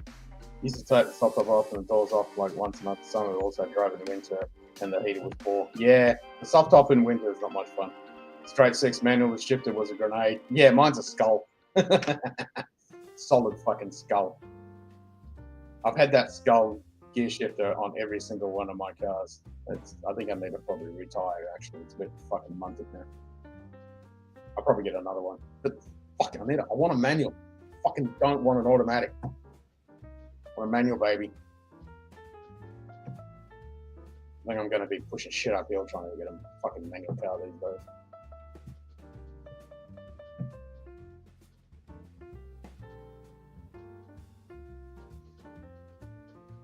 This is off. I want manual.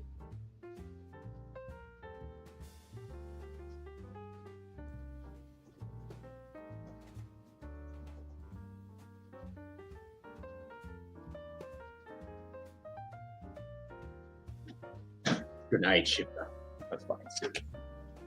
Straight 6 that drives like a bathtub on wheels. AMC design from 6 out that's still the same in 25, right down to the dual hydrovacs. Fuck you, baby. Solid fucking motor.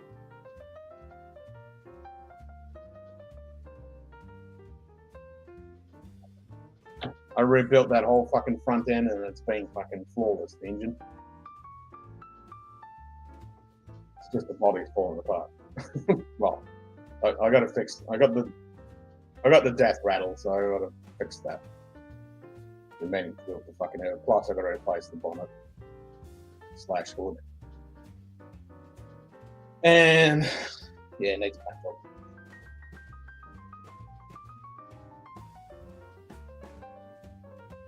Went with a lady had a soft top Jeep and 2 Great Danes. She'd take the top off from the Jeep and put the dogs in the back and go for a drive. My Jeep felt like driving a tractor. Placing the gremlin. What does that say? The engine is straight 6, baby. 4 litre. So good. Not the most economical fucking engine, I must admit, but it does have some. Hey! Anonymous tip $10. Anonymous tip PTSD $10. alert. PTSD alert. Cheers, Anonymous. Thank you for that. Was that you, Tatsy? Yeah. Thanks, brother. Cheers. It doesn't have the same effect without you having the sub under. It doesn't. I was talking about that last night, and then I've got this giant fucking subwoofer sitting in the box, and I'm like, how the fuck am I going to power that with this laptop? But then again, I might be able to jank something up to fucking make it work, so it scares the fuck out of me. It just doesn't have the same effect.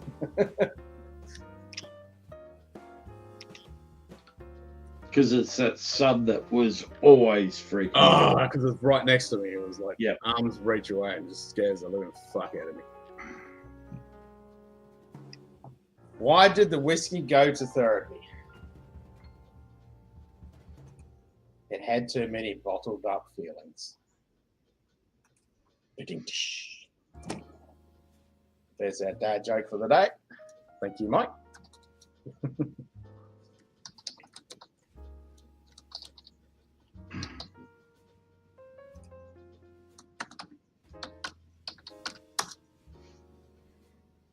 You can reuse that if you like, if you want.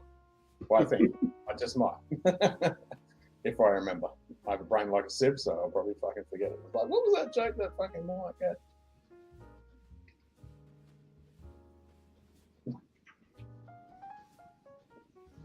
Did you come up with that all yourself, or you read that one somewhere? Yeah, we need the stream deck for the wah wah and all the other fucking sounds. Yep. Yeah, I just haven't had a chance to sit there and try and work out how I can actually put that on there without installing it on the laptop. I don't want to fucking. Well, actually, I've got to install it on my main machine. I don't want to do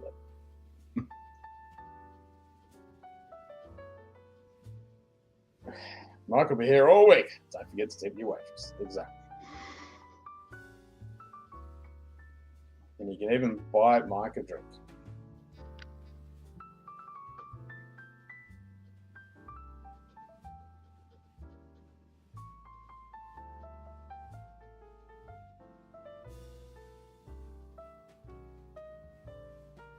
Meow.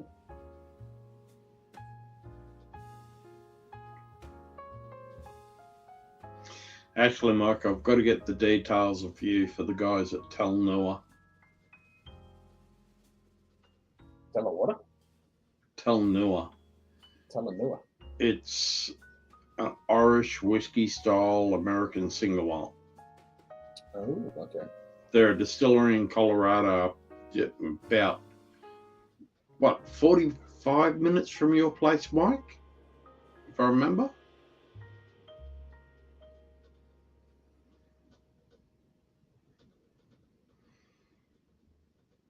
They really do some really good Irish style single malt.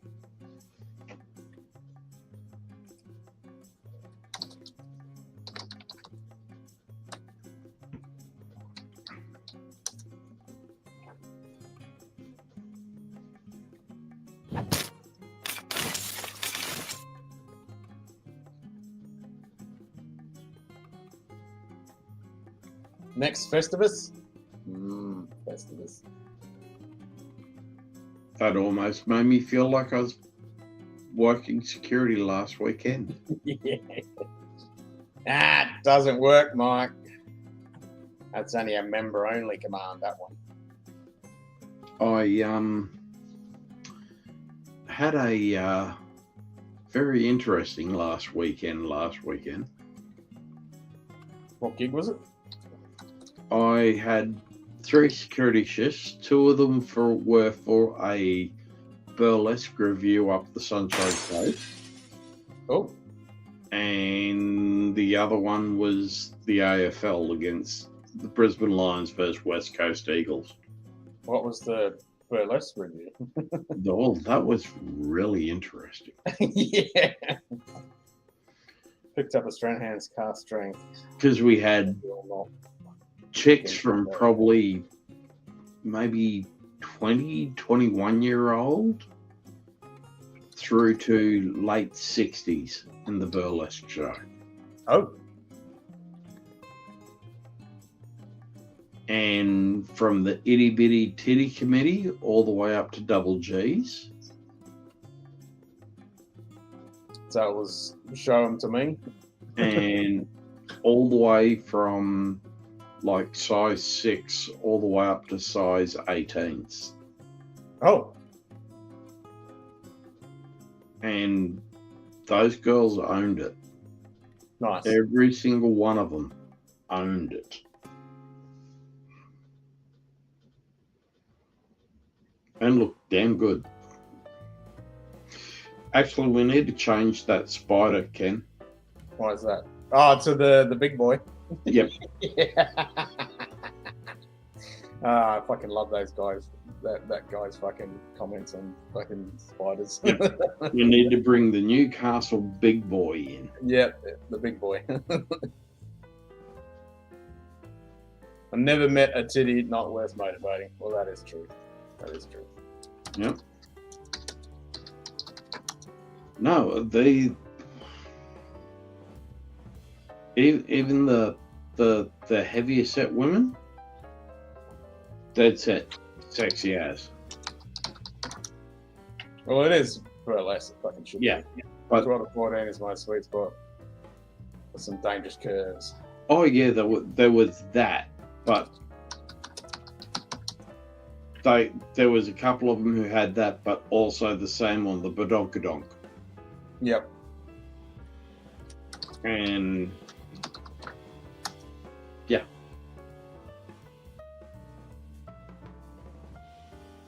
Well, that yep, saw that a bit. Yep.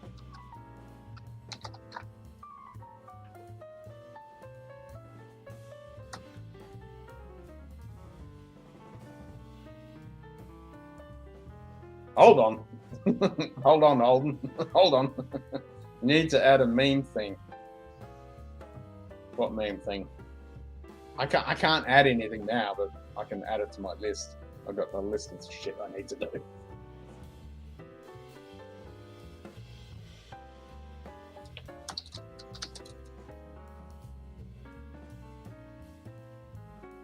It's a special couple who yells, "Boobies!"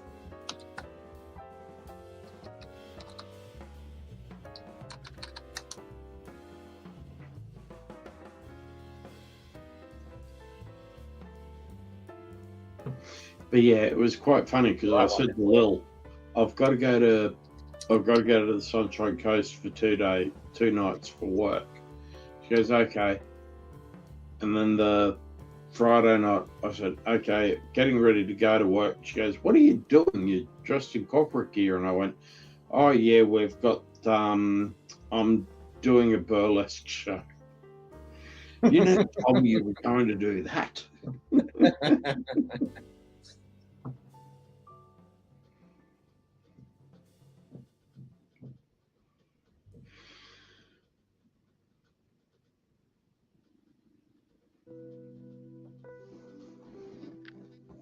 Yeah, there's a couple of minute cooldown for the gift command because you only get a certain amount of credits per day without getting charged. So, but I can hammer it. So I've got a whole heap of koozies for Donald's Grand. Nice. G'day Northwest Bourbon, cheers mate. Morning, Mark. Good to see you, bro. Yeah, Mark. How are you, Mark? You at work already, or you just up walking the dogs?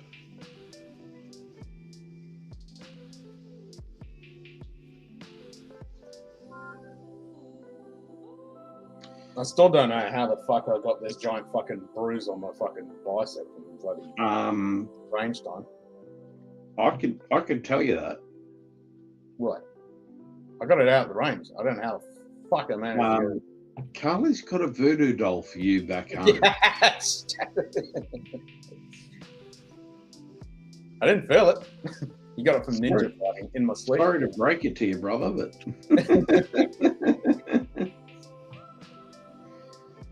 she is missing something to hit. G'day Donald Rance, cheers mate. Hey Yoda. Sup, Donald?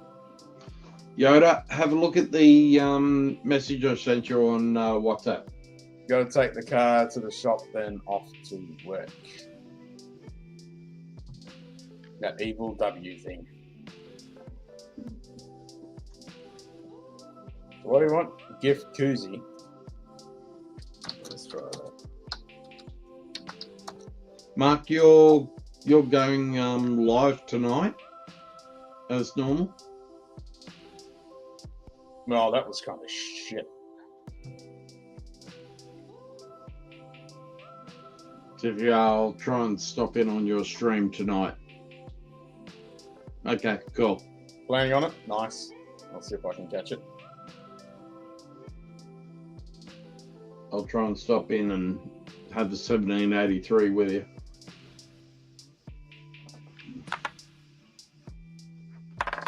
Jeez, Bob's gambling 3,000. He's all in these days.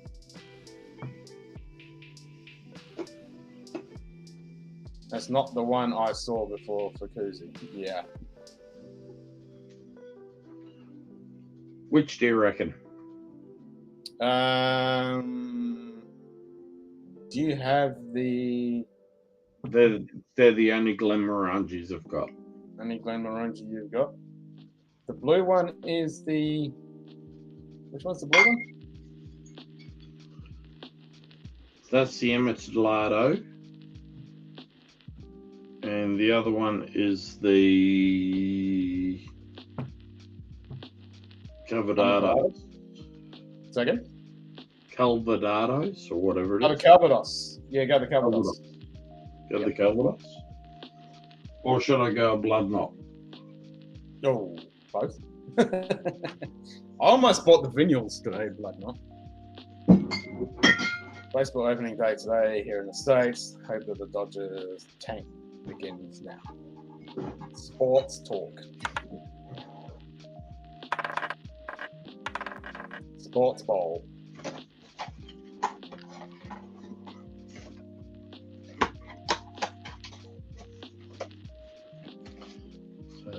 That one? Which one's that one? Was that the Whiskey Club one? Yeah, the 2007. Yep, that's good shit. Or the Embers. Oh, that's a good one. That's tasty. Go the Embers. If that's your nightcap, yeah. Yep.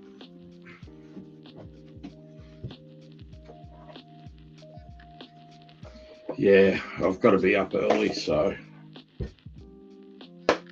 it'll kill me if I can't drive. Yeah, don't do that. You get stabbed. Although I could turn around to her and go, yeah, you drive and I'll catch a bus in town tomorrow. You still be in trouble. I'm always in trouble. It's just Yeah, death I need the of death Mary. of berries. Exactly. Yeah.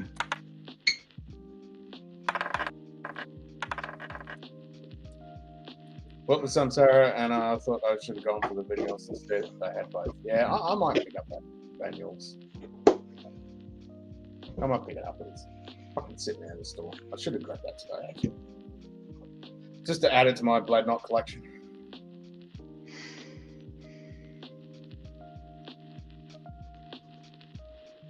No, I like this Embers. Yeah, the Embers is good. It's just got that nice little kick of A little bit of smoke to it, a bit of charry, peachy stuff going on. a little bit of char. It's like meat drippings on a wood-fired barbecue. Not sure why, but I like drinking Scotch in a rocks glass more than a Glen.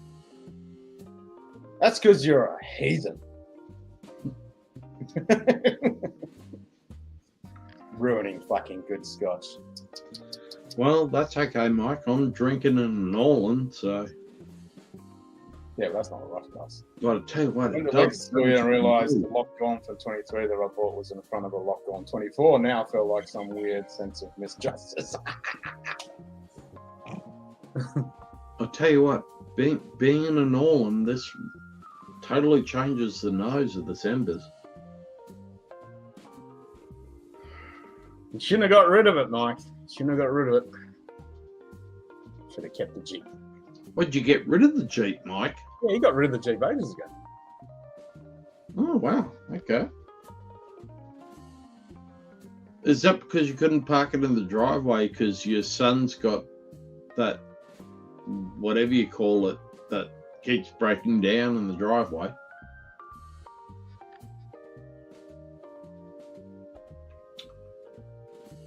Yeah, you got rid of Oh that. my fucker. God, that is so different out of a norm.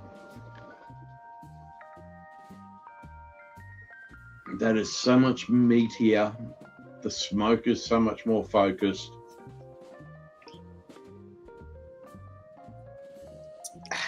Yeah, Blood Knocker's good. Yeah, and when we go to the distillery, you can actually try their new make because they sell new make. Yeah.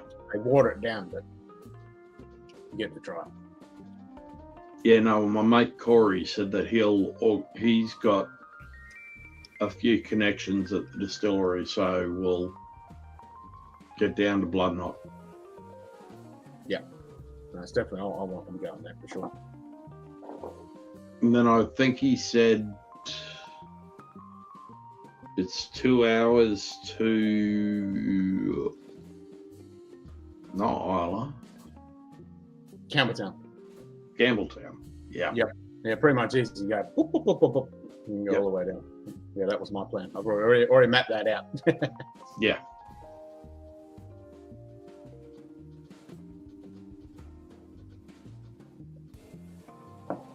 Yep, it's just over the way. But Carmen has resigned as the Woodford brand ambassador for Brown Foreman.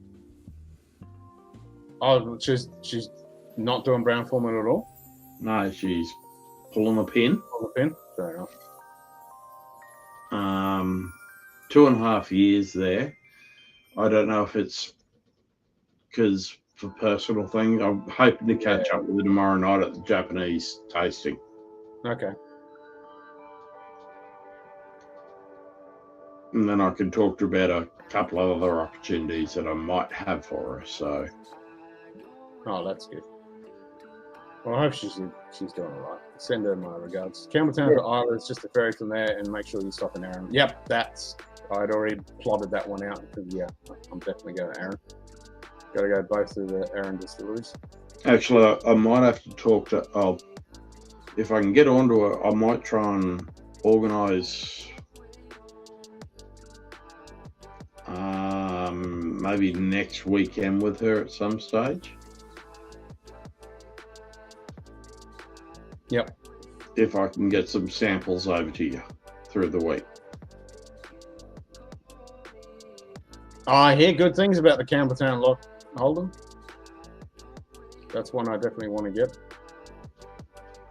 Go back to Isla, to Mull, let's check, stop in Adamerk. Fuck yeah. You're talking my language.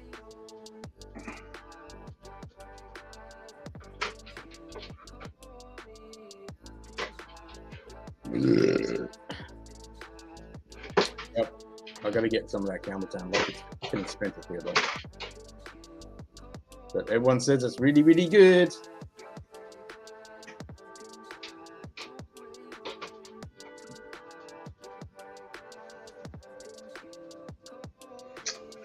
You need some of this.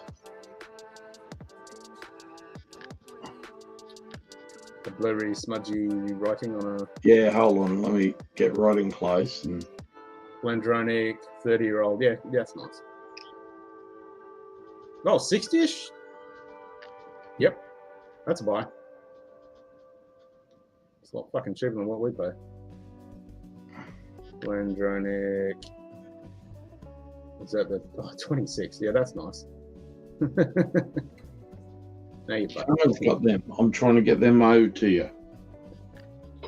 Do you know how long I've had these? I have You've not had them for a while. It's, Yeah, you've had them for a little while. she brought them over before she went over and did her Masters of Bourbon. Yeah.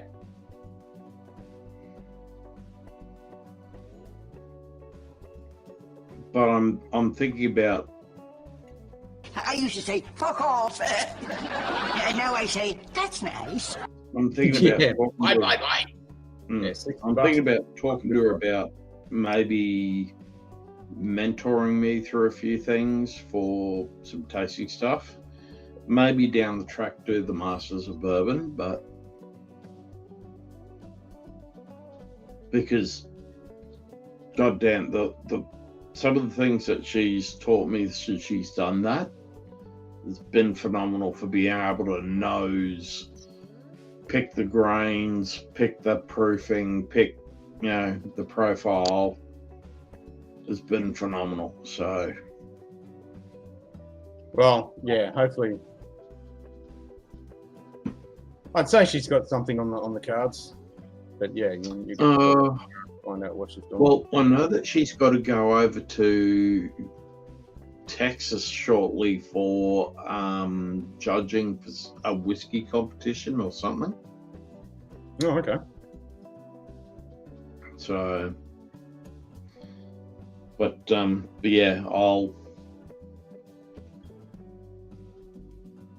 yeah, we might even organise just a private between you, me, and Carmen during the day some stage, and go get Carmen over here, and we can sit down and get some stuff over here during the day, and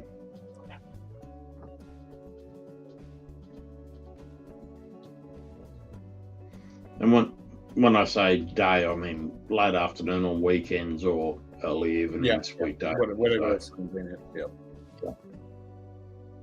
Typically costs around $38.45 in the UK. Fucking hell. Yeah. Campbelltown Lock does not cost that much here. It's fucking like $180 or some fucking shit. It's fucking expensive. Have you seen the big push on the Current Affair the other week? Nah, I don't watch TV. A Current Affair did a whole big thing about the alcohol import excise or the alcohol excise. What, the government excise? Yeah. I know there is a politician who's trying to fucking do something about it. You're good fucking luck. The government is not going to, doesn't matter who government is in power, they're not going to fucking give up that amount of money.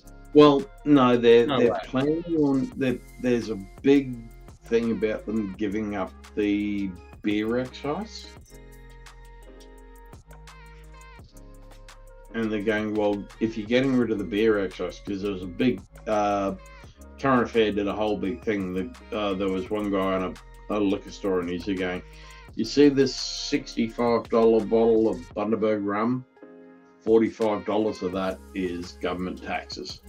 Yeah, no shit. Same with the fucking nicotine fucking taxes. That's why there's fucking criminal gangs running them up. Yep. Yeah, nah, good luck any government fucking taking back money that they fucking, giving back money. Never gonna happen.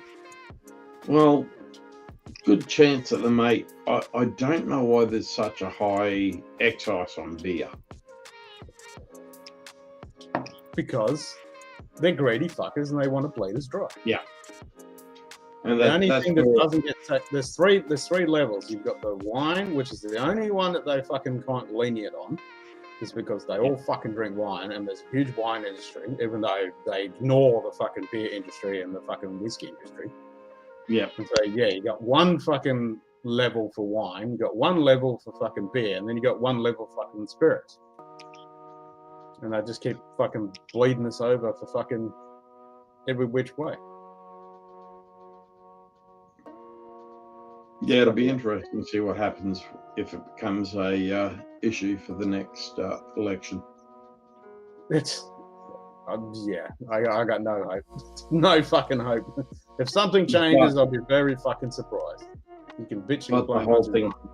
The whole thing is you've got to sit there and go, yeah, politicians might say they're going to do that, but it's never going to happen. It'll never pass. I mean, one voice saying that they're going to do that, they're just going to go. They're going to look at the dollars and go, as if we're going to give this up. Yeah. And if they do, where are they going to steal it from? They're going to steal it from fucking somewhere else. They're not going to give that shit up. With the election happening here, they're talking about killing the federal alcohol tax. Yeah, they say that. They'll never do it. Never fucking do it. They're never going to go backwards. They might slow it down. That'll be it. They'll make a big hoo-ha about they've slowed the taxes down. Blah blah. I would be just happy if they sat there and went, okay, we're going to kill it at where it is. This whole thing of going up by CPI every 6 months is just ridiculous. No, they'll never do that. The alcohol pop tax is what fucked it for everybody. Yeah. I mean, the Australian whiskey industry, and Cameron Syme is like the boss of that. They've been pushing black and blue to get exemption so that they can promote Australian fucking whiskey, which is, winning awards internationally year in, year out. Oh, shit, yeah. And the government just goes, fuck you. I don't give a shit. That's why even a local Australian can't even buy fucking good Aussie whiskey. That's why the market's completely fucked, because you can't even buy it. You can't compete with this shit fucking stuff that everyone fucking drinks. It's you've got to sit there and go, Lark's and Sullivan's Cove had dropped by $100, $150 a bottle. Oh, straight out. Yeah.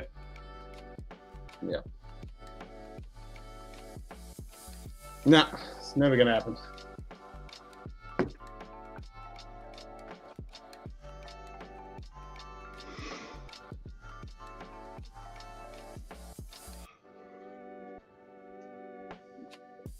Good Morning, day, Jason Coates. Cheers, mate. Go, Jace. They'll just keep continuing to bleed us fucking dry. Oh, Holden, did you see the link that I dropped in your chat right at the end of the stream? Otherwise, I'll send you a whole heap by email.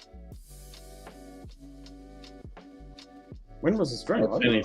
I dropped an Aussie man. When was the stream? I haven't fucking seen Bird and Bar fucking stream for... Yesterday morning, our time. God, fuck! I was looking for it. I didn't fucking see it come up on my feed. No, it was like about 7:30 your time. Yeah, but I always watch it afterwards because it's fucking early for me. But I always watch it after. Yeah. Yeah, the big boy. Yeah, yeah. Yeah, it's like 7 o'clock in the morning my time on a Wednesday, but I always catch it afterwards.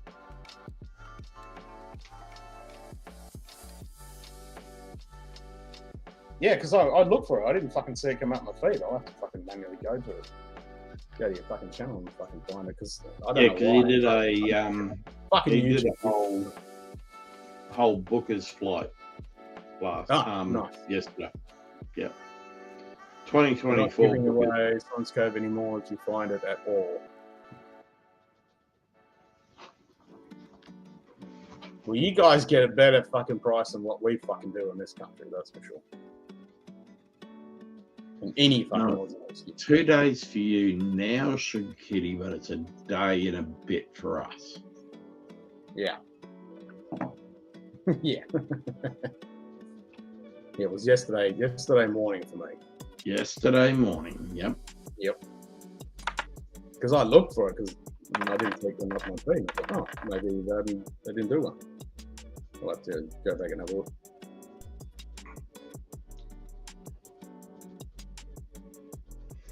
I've got a whole heap more of those, which I'll send over to you, Holden. Yeah, the Wombat one, the fucking Cassowary one. The Cassowary one. Yep. The Emu War. Yep, the Emu War one. The Cassowary way is fucking great. Tactical fucking. It's so fucking good. It's very Aussie. The platypus. I haven't seen the platypus one. Oh, you gotta see the platypus one. I mean, they're from a while back. He hasn't done any of those kind of stuff for ages. No, he's doing stuff over on his other channel a bit more. Okay. Where he's been interviewing actors and that sort of. He's doing it inside the actors studio in Australia or something. Yeah. Have you seen Aussie Man Review doing his couple of fucking interviews at the pub? Yep. Yeah. That's what he was doing. He was doing one with what's his name? Sean Bean the other week. No, it wasn't Sean Bean. He played Sean Bean's son in the movie. Him. Yeah, I know what you're talking about. Yeah. No, I like those. You know, like there's two of them because he's done he did Ragnar one. Yeah, because he freaked him out because he took his fucking his mullet wig off. Yeah, we did that for Ragnar too. He freaked. Yeah. He goes, "You're all fake. It's all fake." No, those interviews he does at the pub are fucking great. Just two blokes hanging out and having a good fucking yarn. And it must be great for the actor because, you know, they get to sit there and have a fucking beer and not do all that typical press fucking shit they have to fucking do. I mean, they've still got their fucking, you know... Still got their handlers. They've still got their handlers and shit and all that, but it's more of a relaxed fucking hang out kind of thing.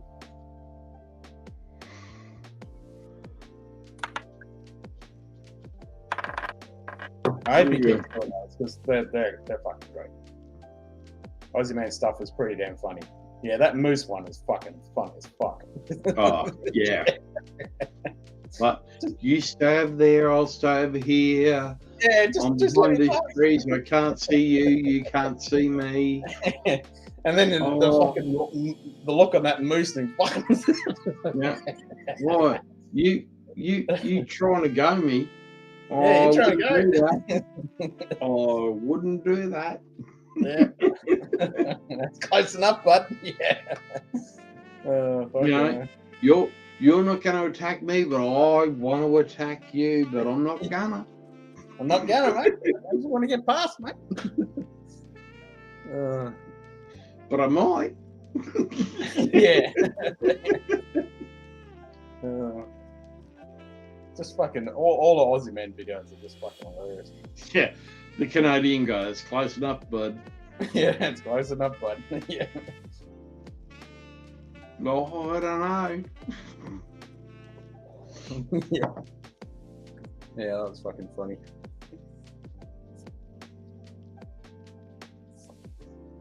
And he's only up my neck of the woods. He's only in Perth and fucking Claremont. He's only up there. Oh, really? Yeah, he's up my neck of the woods. Oh, shit. Okay.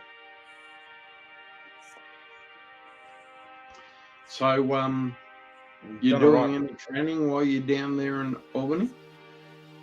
Carly keeps fucking telling me to fucking go do fucking training.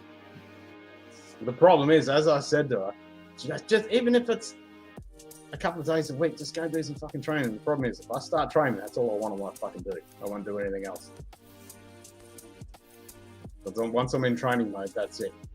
And I won't get anything. I can understand that, but yeah. So I'm trying to get the bulk of this fucking sorted, and then I can start thinking, okay, I can allocate myself this time and I'll do some fucking training. I'm one-on-one with my seafood and fucking we'll do some shit. Because once I do it, that's it. I'm all in. I pretty much, because all the other times when I was down here, I fucking just lived there. You know, I'd help teach the classes, and we'd do one-on-one, and we'd be just going over shit, and you know, he'd smack me and I'd smack him, and it's a good time. I can't wait for us to catch up so I can teach you some of the Putnam lineage. Yeah, and vice versa. It'd be fucking good. Two guys fighting in this hilarious, drunk guy in the store, speedboat. Yeah, all of those. They're just so fucking good. But also the fact that, because yours sort of comes through William. Nah, not exactly. Well, my seafood, but yeah, I do both. Like Yeah. I still do the William, but then I do Yip Man lineage, and then obviously with my Tai Chi internal stuff as well. So it's kind of a mixed match of shit. But then, like, because I do the Yip Man, I do Randy's with Augustine. Yeah. And then I do my stuff with Sifu Eddie, which is the Lung Shun lineage, the King of LG, and Badnam. Yep. Have you seen Sifu Sergio's last video where he was talking about the crane? No, I haven't actually. Watch that. I want to buy his book because he's got the 3rd edition out, but it's like fucking 80 euros. Like, fuck me dead, it's fucking expensive. Because I read the first one, fucking really good book, but now he's pretty much saying the secret passage, the secret thing that was thrown out, that was originally hand done in like 1890 on a fucking sheepskin that got worn out, was pretty much passed down, and they could recite it from scratch because it was just passed down as a. Oh wow. Yeah, so he was pretty much saying, well, it's legit. This is a legit fucking lineage. It's like, this is the sister fucking thing, and you know, you look at the form and it's fucking in the current shit. It's all fucking there, and it's like, yeah. Well, if I can get back to work, I'll get you some signed books for your birthday. Oh. Fuck yeah.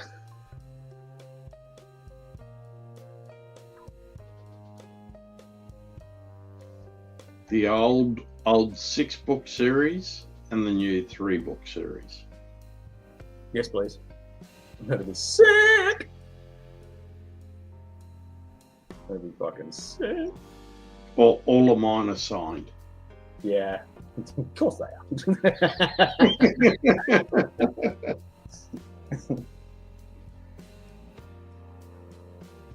Nice. Yeah, Carly Kid's nagging at me. Go do some training. It's like, I'd fucking love to, but I've got to focus on this shit. Huh? I've got to get this shit sorted, and then I can fucking. Because I keep telling her, if I do training, that's it. I won't want to do anything else. I just want to fucking train. Yep. I won't get anything else done.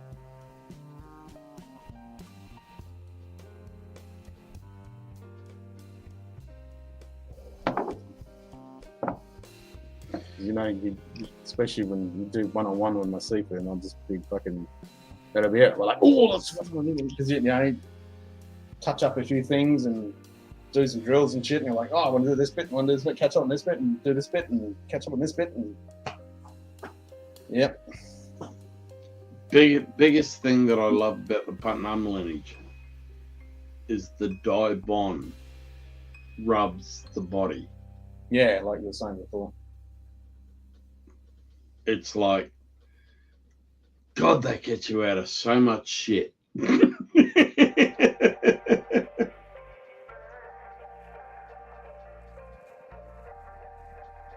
gonna do some weapon stuff too. But the biggest thing that you're gonna hate is when we touch hands and we do cheese out and I come through, I go to a woo. Yeah, what's wrong with that? On you. What's wrong with that? Yeah, only if I let you fucking collapse my woo. No. Hanging as cheers, That's mate. me.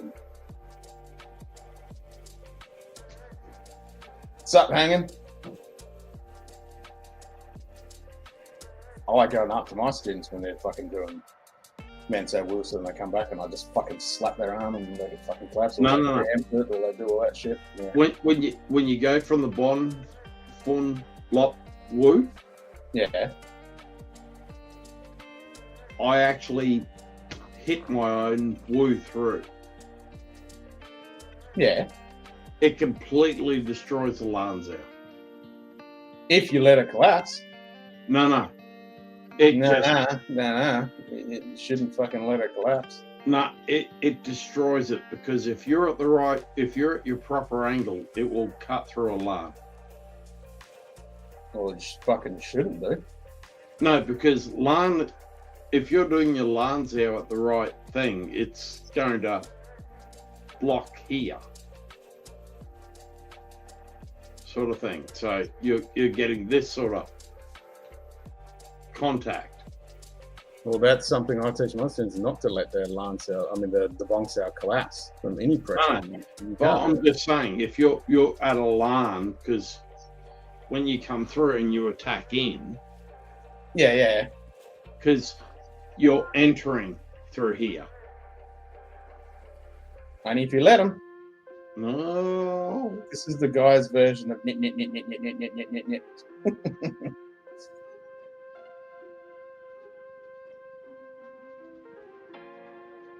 I mean, you know how to enter the gate. This is the guy's version of net.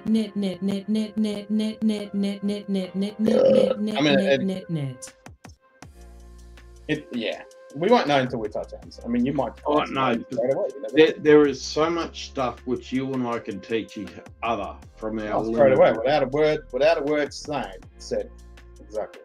We're going to have so much fun because shit from your lineage, my lineage, well, sorry, my 3 lineages. Plus all my other stuff. Oh, sorry, my 4 lineages, because in my original teacher, but Yep. there's just the fun is when you touch hands and you get to have so much fun. And then all the China stuff too. That's good fun. Oh yeah, I haven't done China in a while. I still remember some of my China shit. Yeah. It's good fun. I've got to brush up on the leg one. I always forget the leg, Oh well, set. I've got it. Have you watched Randy's video on his whole Chi-Sao cycle, but bring kicks in? Oh fuck yeah, 100%. Yeah. I've done heaps of those drills. I love those drills. I love those fucking drills. But I'll teach you our Paxal cycle from Lung Shun's lineage. And I'll teach you our Paxal one, all our ones as well. Because we've got a whole set of all different ones. So from the grab punch, from the larp cell, from the jowl cell, all those, there's a whole set. Yep.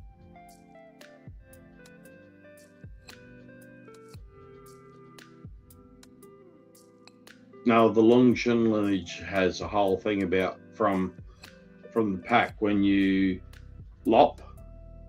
Yep.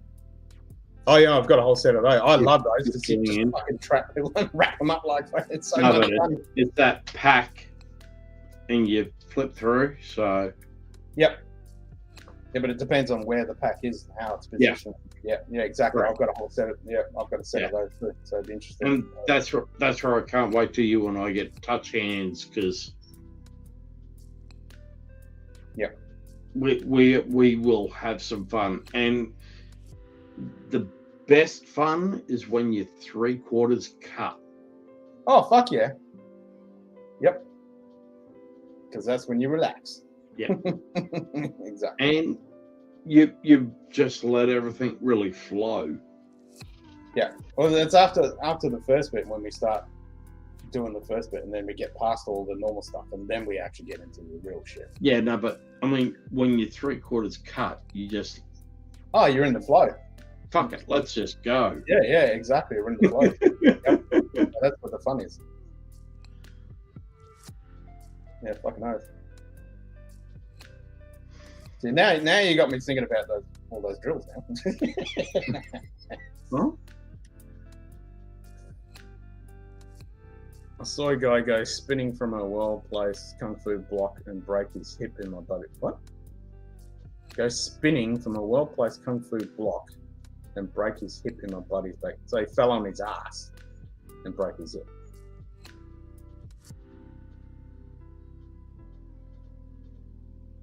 Well, he obviously didn't know how to fucking let that energy go past, did he? It depends on the kung fu system. Yeah, what kung fu are we talking? Like kung fu block? What are you talking about? Yeah. Not everyday food for me today. Exactly, Shoe Kitty. Yeah, it's going to be decisions. What do I get? It's your birthday. So you can get whatever the fuck you want. Bratwurst for breakfast. Bratwurst for breakfast sounds pretty fucking good to me.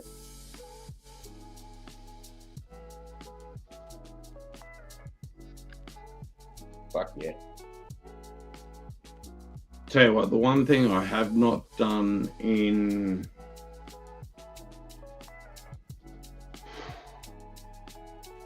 5.5 years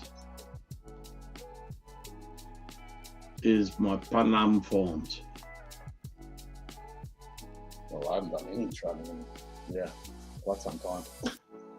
Since I stopped teaching. Yeah, but It was like a year ago. Panam. Well, this will be a good excuse when we fucking get to actually do some shit. It'll make us brush up on some shit. But at 4 degrees, that doesn't. Or should I say? Yeah, 4 degrees for grilling is a bit crispy. Should I say for you, Ken? Panam. Yep. Can I do the? I can't do the wave. That's not long enough. Gonna do the swish. My neighbour was out grilling 4 degrees, and I finally got that warm in the spring. But he's also crazy. I mean, at least the grill keeps it warm. Yeah. The block set the opponent way off balance, and he hit the concrete. What kind of block are we talking? Because in Wing Chun, there's no such thing as a block.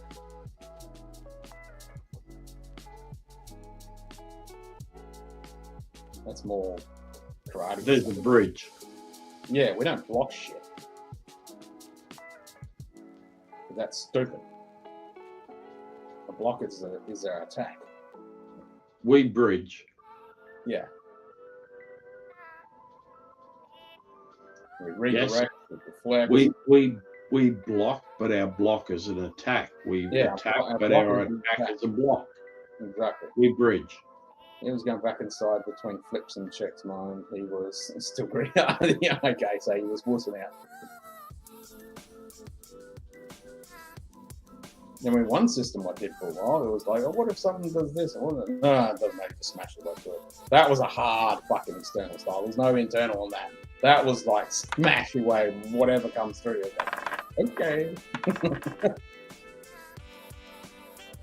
One way to break your fucking arms. Yeah, actually, I'll run you through my martial art uncles, my Seabucks form. We'll have to record some of this shit too, so I can fucking remember it. Yeah. Yeah, we'll set up the camera. Yeah. Silam Lehogkun. Nice. You know who my martial arts uncle is, don't you? Yeah. There's going to be so much shit we're going to have to record all this, you know that. Oh, shit. I'll get Leanne. Lil will sit there and record. No, I'll set up a tripod. Nice. Lil will get around and fucking video. No, I'll set up 2 angles because I'll have all my gear. True. Yeah, I'll have all my fucking gear. I'll set up the 2 angles because that's what I do when I'm doing it with my sequin. And I want to remember shit. No, but I'll set up the side and the front angles. You remember who my martial arts uncle is? Which one? Through my original teacher. He's a big boy. Big fucking boy. Big boy.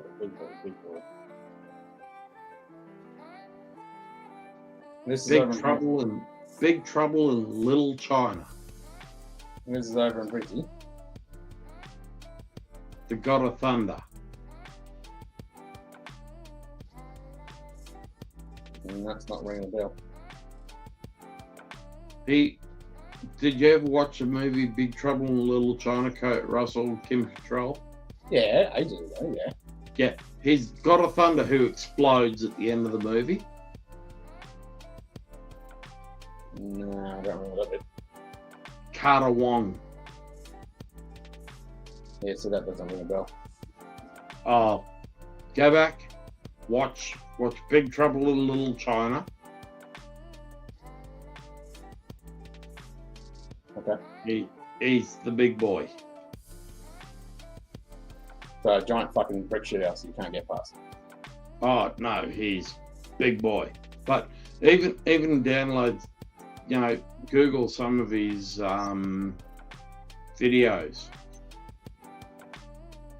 I probably got him in my fucking Kung Fu archive there. Because he is massive in Hong Kong video. But yeah, I'll probably, if I see him, I'll know who the fuck it is. Yeah. I'm just hopeless with names. I can't remember shit with names. I'll probably recognise him as soon as I see him. I just don't recognise the name.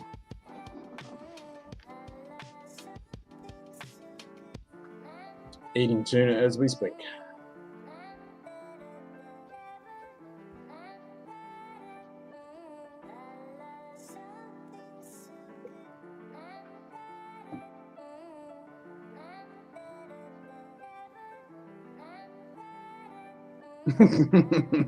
Not sharing my bluefin with you then.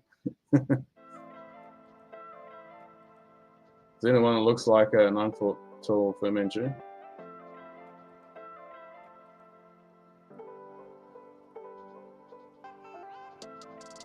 No, I've seen it. I just don't remember the fucking name. Man, it was fucking years ago since I've seen it. Long fucking time. I know the movie. It's fucking ages. But I'm hopeless with fucking names. If I see the face, I'll know who the fuck it is.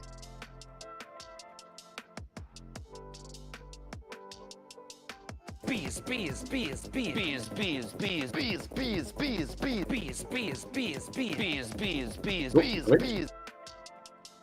That glitched out.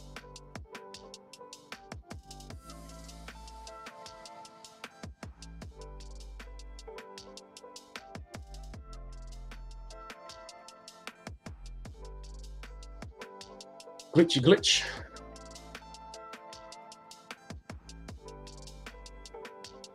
Might have some H2O, I think. Ugh.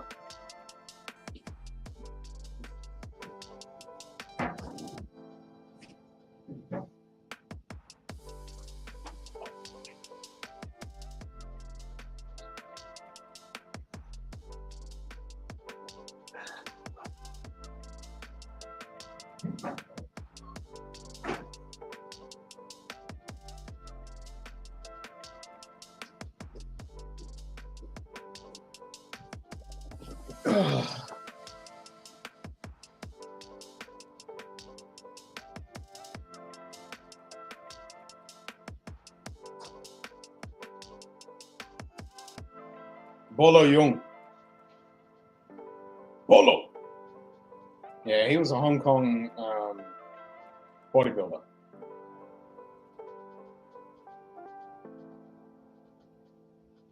Yep, Bolo Yung. He was in Enter the Dragon, Bloodsport, fucking a bunch of other shit. Bolo. Yeah, Bolo Yung. Oh, no, that's not Bolo. Yeah, I was just talking about Bolo. Yes. Yeah, fucking yeah. Yep, I know the guy. Carter Wong. That's Yep.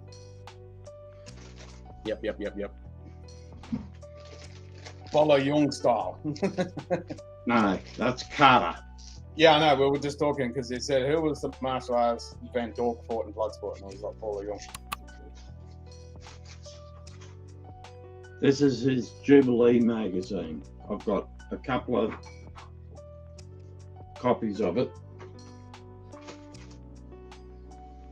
That's been a long time ago to be a bodybuilder. Well, that small. You dissing Bolo. Bolo would crap. Fucker. Yep, that's him. This fucker. Yep. On the way later to the store with a bunch of Euro beer on clearance. Never heard of them, but beers are good, so we'll pick up beer. Nice. Yeah, Jean-Claude was actually a legit martial artist. He actually fought in tournaments and he's got a record. He's not fucking a fraud. It's my first teacher. Oh, sorry. My first teacher I think I recognise that photo. with Carter Wong. Yeah. I think I recognise that photo before. I think I've seen that photo before. Signed by both of them. Nice. Bolo was in some of those Bruce Lee rip-off movies, was it? Yeah, he did do a few Bruce Lee movies. No, he did Enter the Dragon. He was in Enter the Dragon. Him and Yep. Bruce. There's Bruce.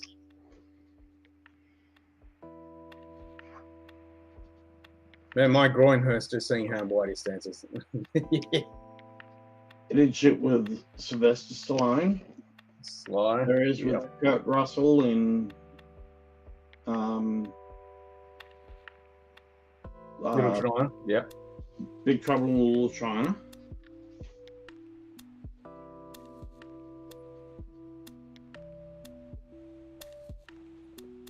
Yeah, Kung Fu Hustle's fun.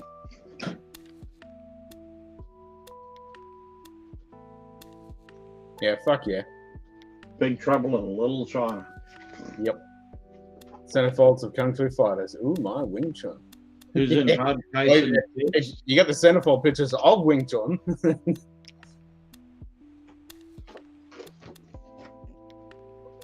him in some of his Shaolin movies. Yeah, that's it. That's why I recognize him. Yep, like Yeah. that. Yeah, yeah. Thinking it's down to, yeah, he did a shitload of stuff.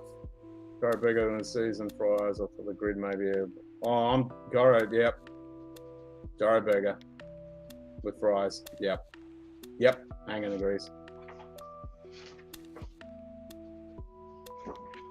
The worst part is, I earned these robes, but I never got a set. Ah, bugger.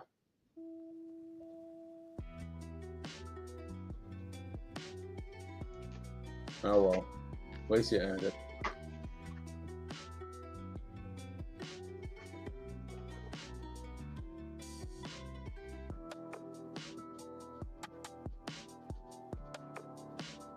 You can't order them.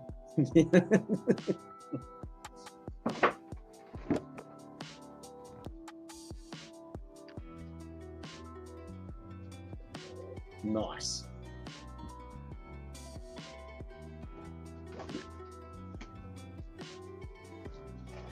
Fuck yeah. My Sisung.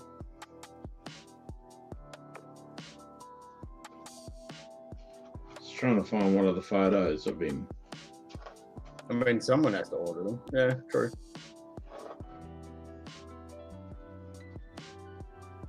It wouldn't be the same anymore, though.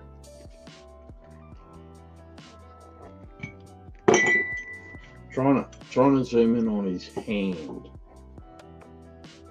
His freaking knuckle is so heavily giant coloured. fucking fist.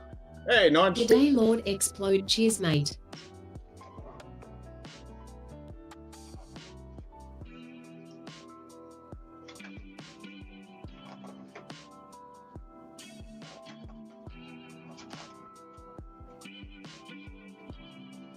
Because, yeah, he was coming out to Australia 25 years ago. Yep. And it didn't come out. I learnt his whole form. Well, the initial one for his system, Silim Lahonkun. Yep. And the whole plan was made to do that at the airport in greeting.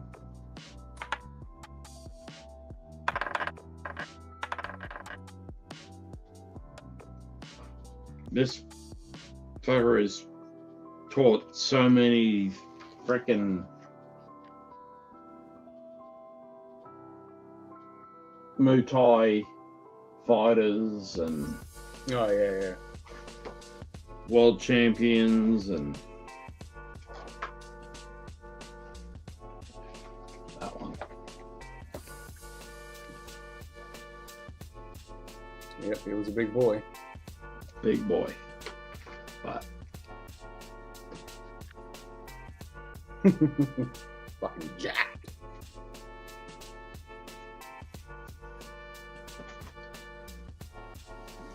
talked with him several times over in Hong Kong. That's fucking sick. Hey, Nige, did you see that video that Sifu Sergio just dropped? About the white crane and the missing note.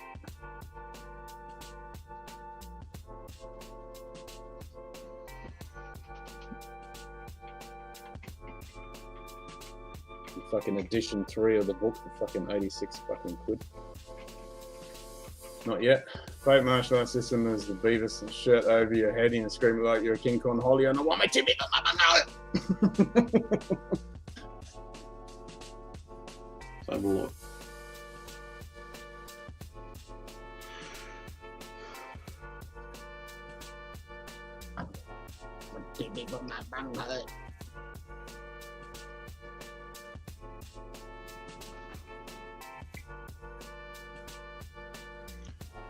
Vigilant white crane.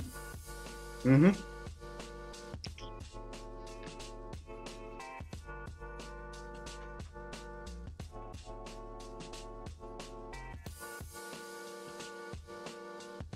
Boing. Boing.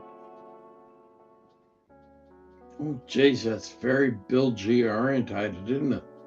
What's that? The white crane form that he's doing. Oh, you're watching one of his older videos doing the white crane? Yeah. Yeah. It's very Bill G.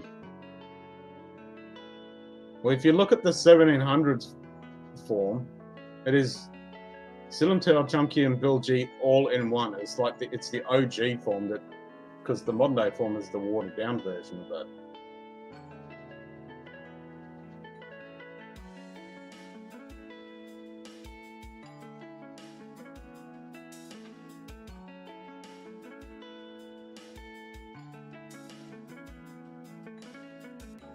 Because they pretty much took all the basic bits that the best bits, the quickest, easiest bits to fucking learn out of the 1700s form and turned it into the modern day 3 form.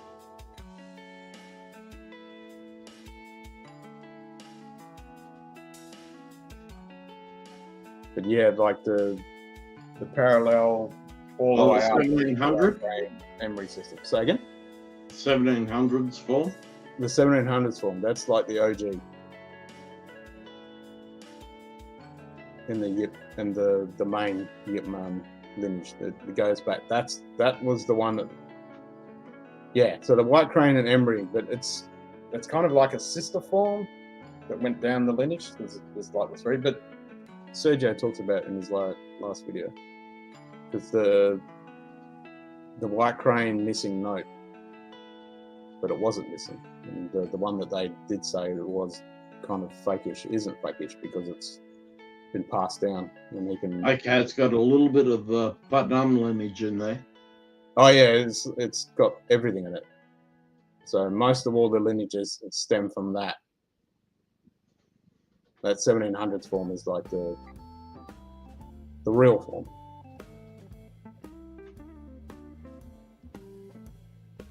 And then above that is like the white crane and Emery system.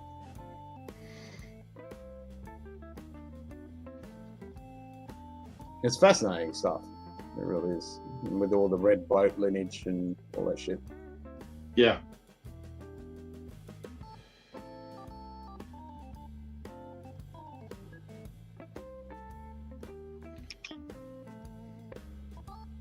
But it's funny how Sergio, he's gone into Tai Chi now, and like Jet Li, he's all into the Tai Chi. They all seem to go into the Tai Chi. It's like, yeah. You know, they all end up into the Tai Chi. I'm like, yep. I did. I get it. I did 25 years of Tai Chi. Yeah. Which one? Yang, Chen, Wu, which one? Wu. I did the Wu? Oh, well, okay. We need to compare too, because you did Yeah. the Wu, I did the Yang, so that'll be interesting to compare. Yeah, so I did 25 years of Wu, and I'd go up against anyone else in the school in Chisao, and I'd destroy them because of Tai Chi.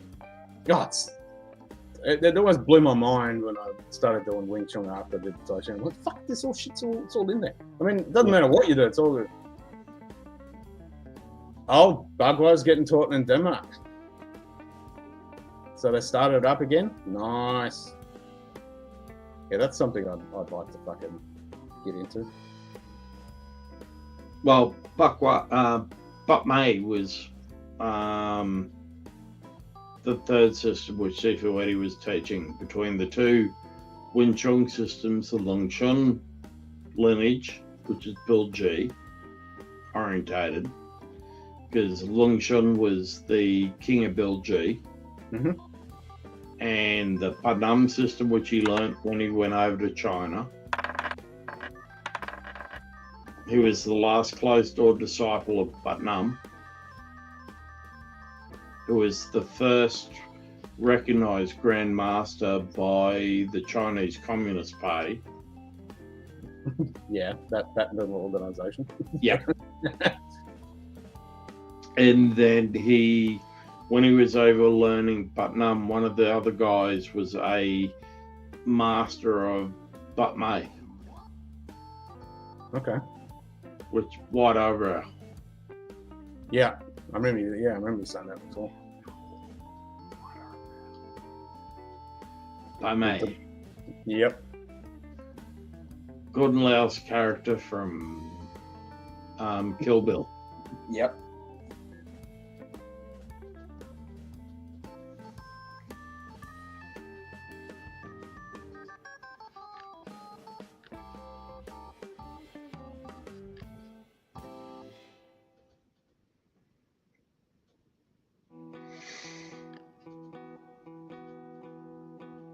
No wonder everyone's relaxed in his classes.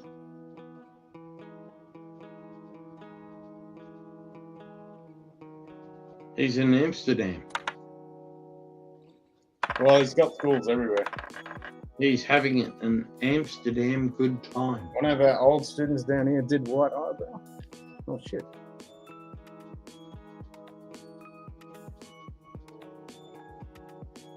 Who said that? Nice. Bees, bees, bees, bees, bees, bees, bees, bees, bees, bees, bees, bees, bees, bees, bees, bees, bees, bees, bees, bees. Beats.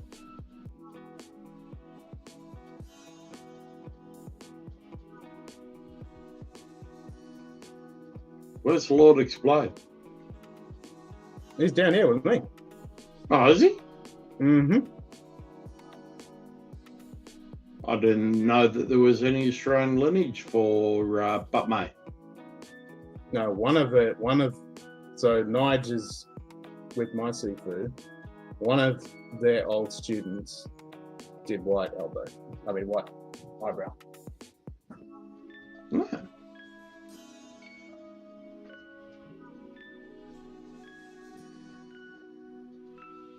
Interesting. Mm-hmm. So I've done the first 3 of the 12 forms of But May. They did it in Sydney.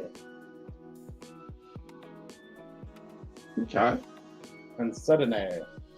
I didn't know there was a white eyebrow school in Sydney.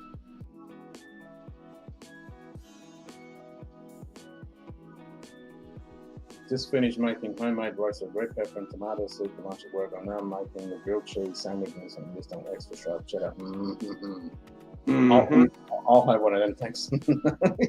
I'm very concerned about the extra fucking sharp cheddar there, Yoda. Yeah, make it extra sharp. I'll have one of them, thanks. That sounds fucking good to me.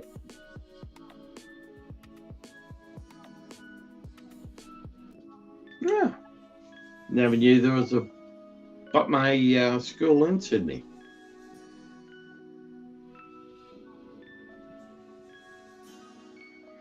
I must admit, years ago, I used to go down, every time I went to Sydney, I used to go to Jim Fung's school.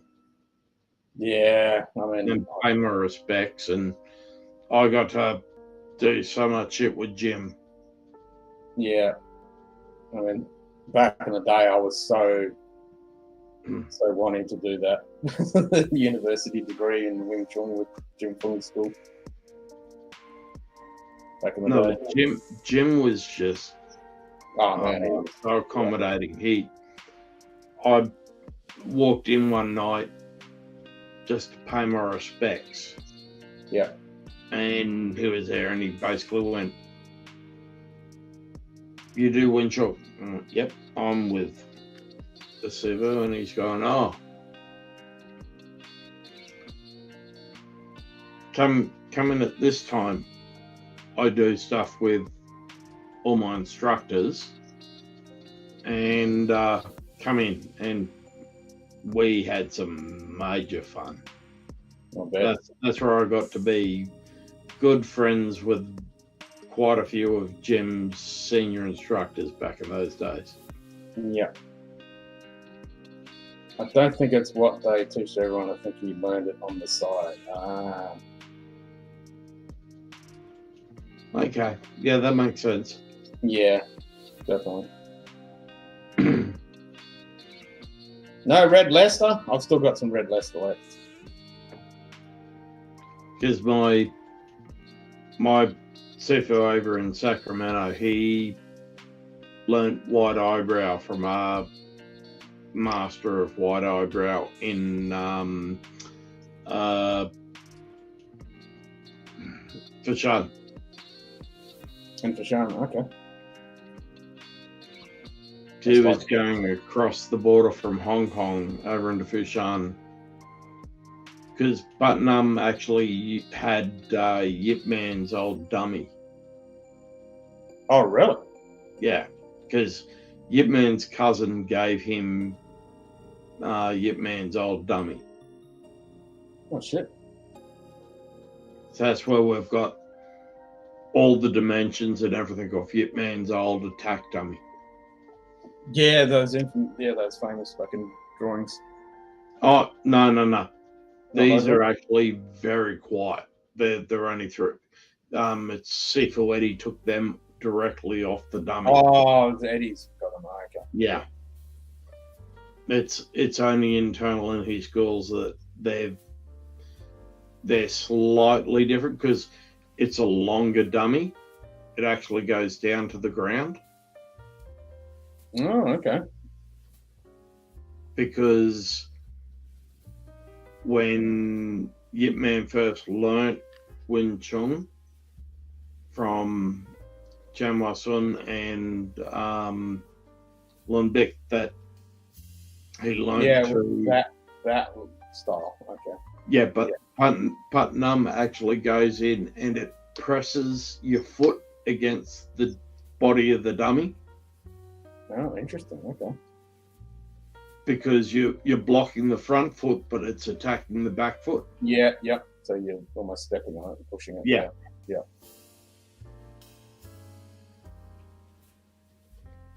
Special cheese for the chef only, too good for residents. Joe Burger is ordered. Nice. And in the Putnam lineage, there's this whole step in dummy where you actually reverse away, you get into a block back against the back leg locks against the back leg, but you turn into a pro position and then come back through. Yeah. Okay. Very, very different. Yeah, that's different. Form.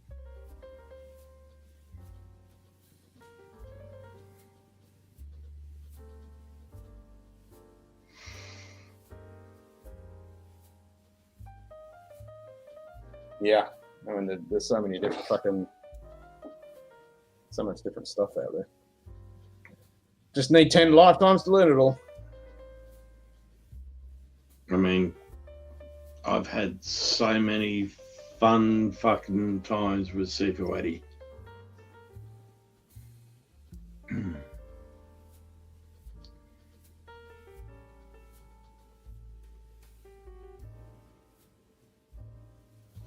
When you get a 70-year-old guy throwing you around with a little grin on his face, it's Yeah. It's uh, just like fucking bloody what's the name? I know more than you. We Bloody changed hell, mate. 99 because of the typing uprising. Yep, that was one of the big ones. I'm gonna go to bed because Lil's gonna have me up in 4.5 hours. Yeah, you're getting in trouble. I've got to go and take her to the train, and Punch some Z's. yeah, but then we've got to do the Japanese whiskey thing tomorrow night. That's nice. I'll send you photos what we're doing. Yeah, that's nice. Not fair. Hey, look, it's just the kind of guy I am. I'll, you know, Yeah. You'll just get a that's nice. well, same as what I got for the Obtanium. So Yeah, that's nice.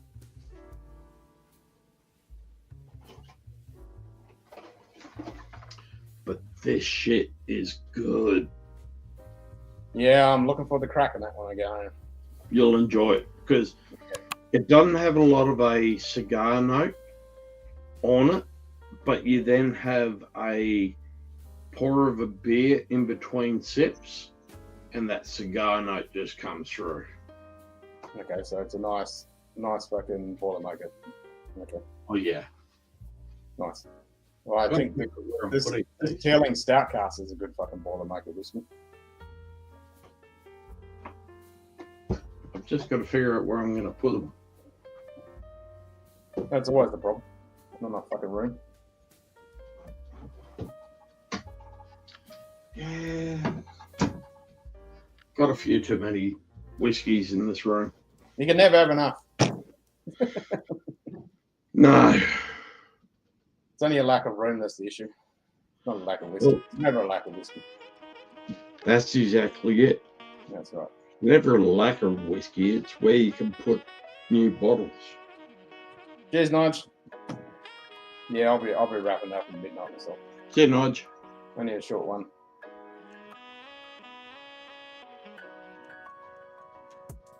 Well, glad I come in and have a couple of international pours with you. Yeah. Couple of drinky poos. Yeah, it was just a shame I couldn't fucking find anything at bloody Dance though. It's kind of lame. But I might get that Blood Knock thing. I might grab that. Because I don't have that one. Yep.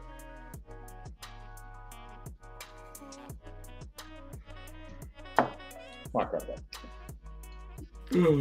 Right here, mate. Well, Oh, didn't you make me fucking you else? it's only going on to midnight over there. Stop being a pussy. Yeah, it's just about to go midnight. G'day against my odds, cheers, mate. Cheers against my odds, bro. Happy Whiskey Day. International Whiskey Day. I saw Michelle and Adriana did a few whiskeys today. Yeah, I jumped it on the stream at the beginning of it. And Yeah, I had it in the background while I was doing shit. I was on the phone most of the fucking morning. It was good to see Adriana drinking Port Charlotte, fucking 16. God damn it. I dropped out before that, but Yeah, I saw Port Charlotte 16. I was like, oh, what? Not fair. yeah, no. If I had have kept watching it, I wouldn't have gotten any study done yesterday. So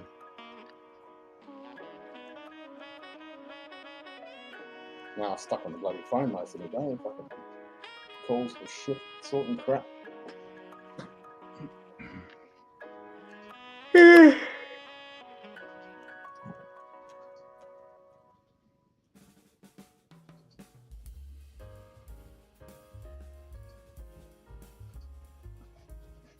Yeah, well. What do you have, mate? All right. I'm going to wrap it up too. Oh, you're wrapping it up. Yeah, Yourself yeah. now? Wrap it up. Wrap it up. Wrap it up. Click on the correct fucking thing I'm meant to be clicking on. That one. Click on that one. Ah. All right. We got to do the puzzle first. Zenbert hasn't had a chance for the puzzle, so we'll let Zenbert do the puzzle. Okay. He's got to have his go at the puzzle.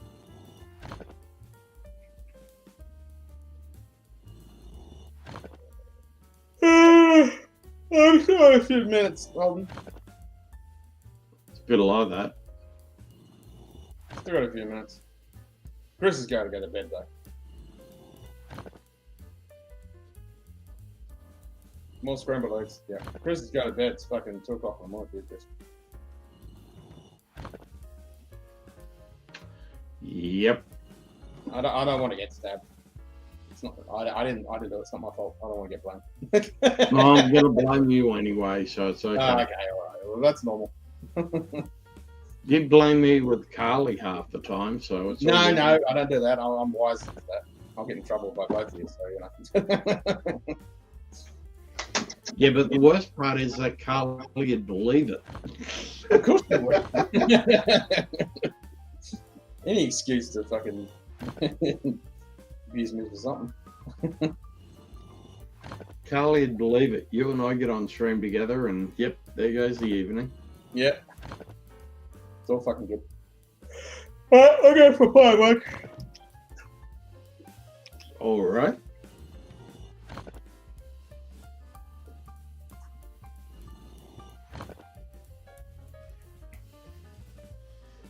So while Ken is off splitting the whisker,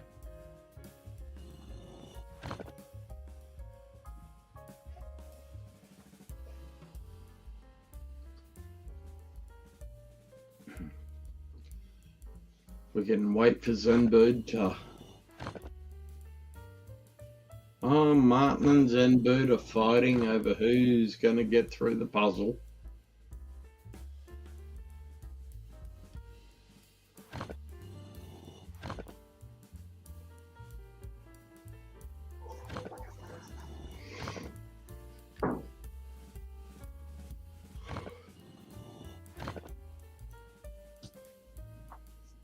They haven't put the pieces back together again. No, not yet. Oh, yeah.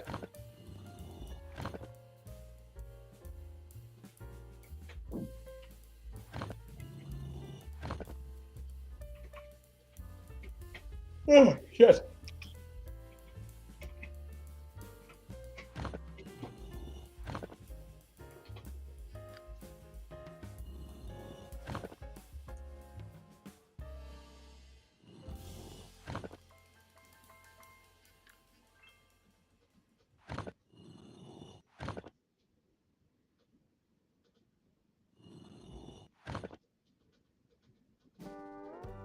I thought you were going to bed. Well, I thought I'd wait until Zenbird finished and Okay. you were going to go offline, so. Might have to have another beer at this rate.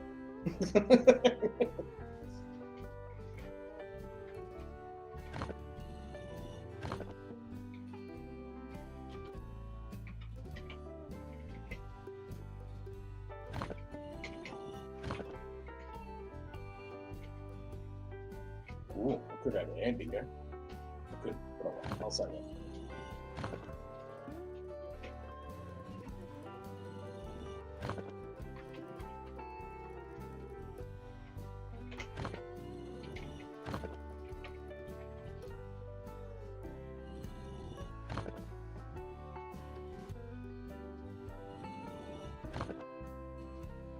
Go get the food. Can't wait for these St. Bernards to reorganise themselves. Yeah, pretty Cheers, much. Kitty. Happy birthday, mate. Enjoy Yep. the day. Hope you had a good one, Sugar Kitty.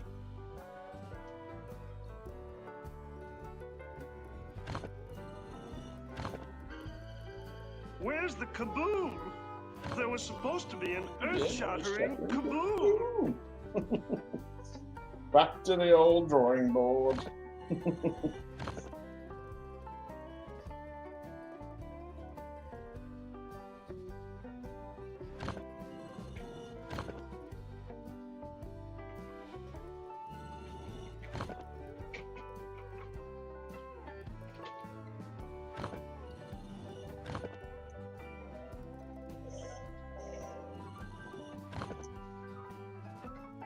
Zenboard 18, Martin 15, Chris 1.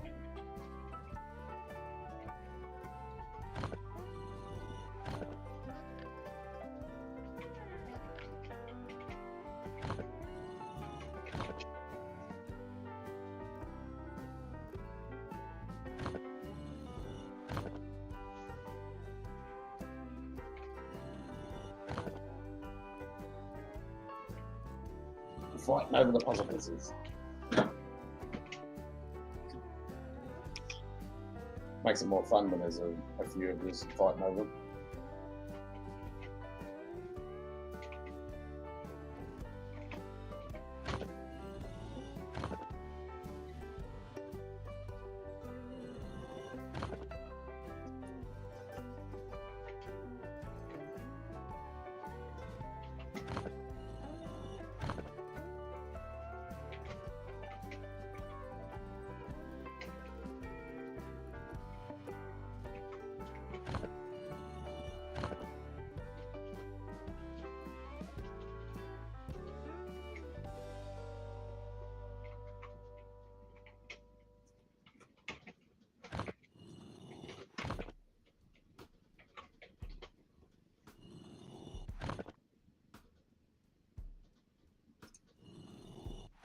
No, Jason, what are you, stupid?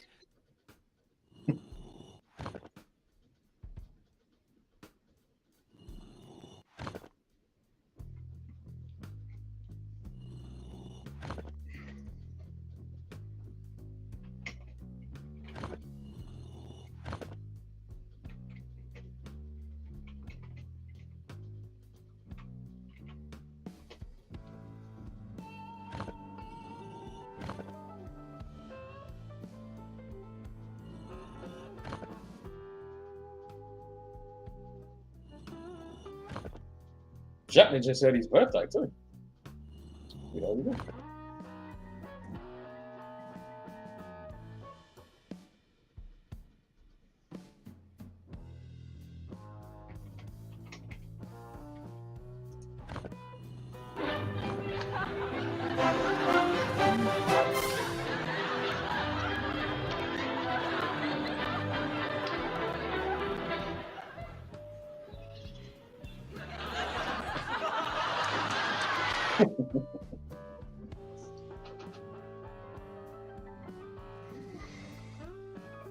That's it?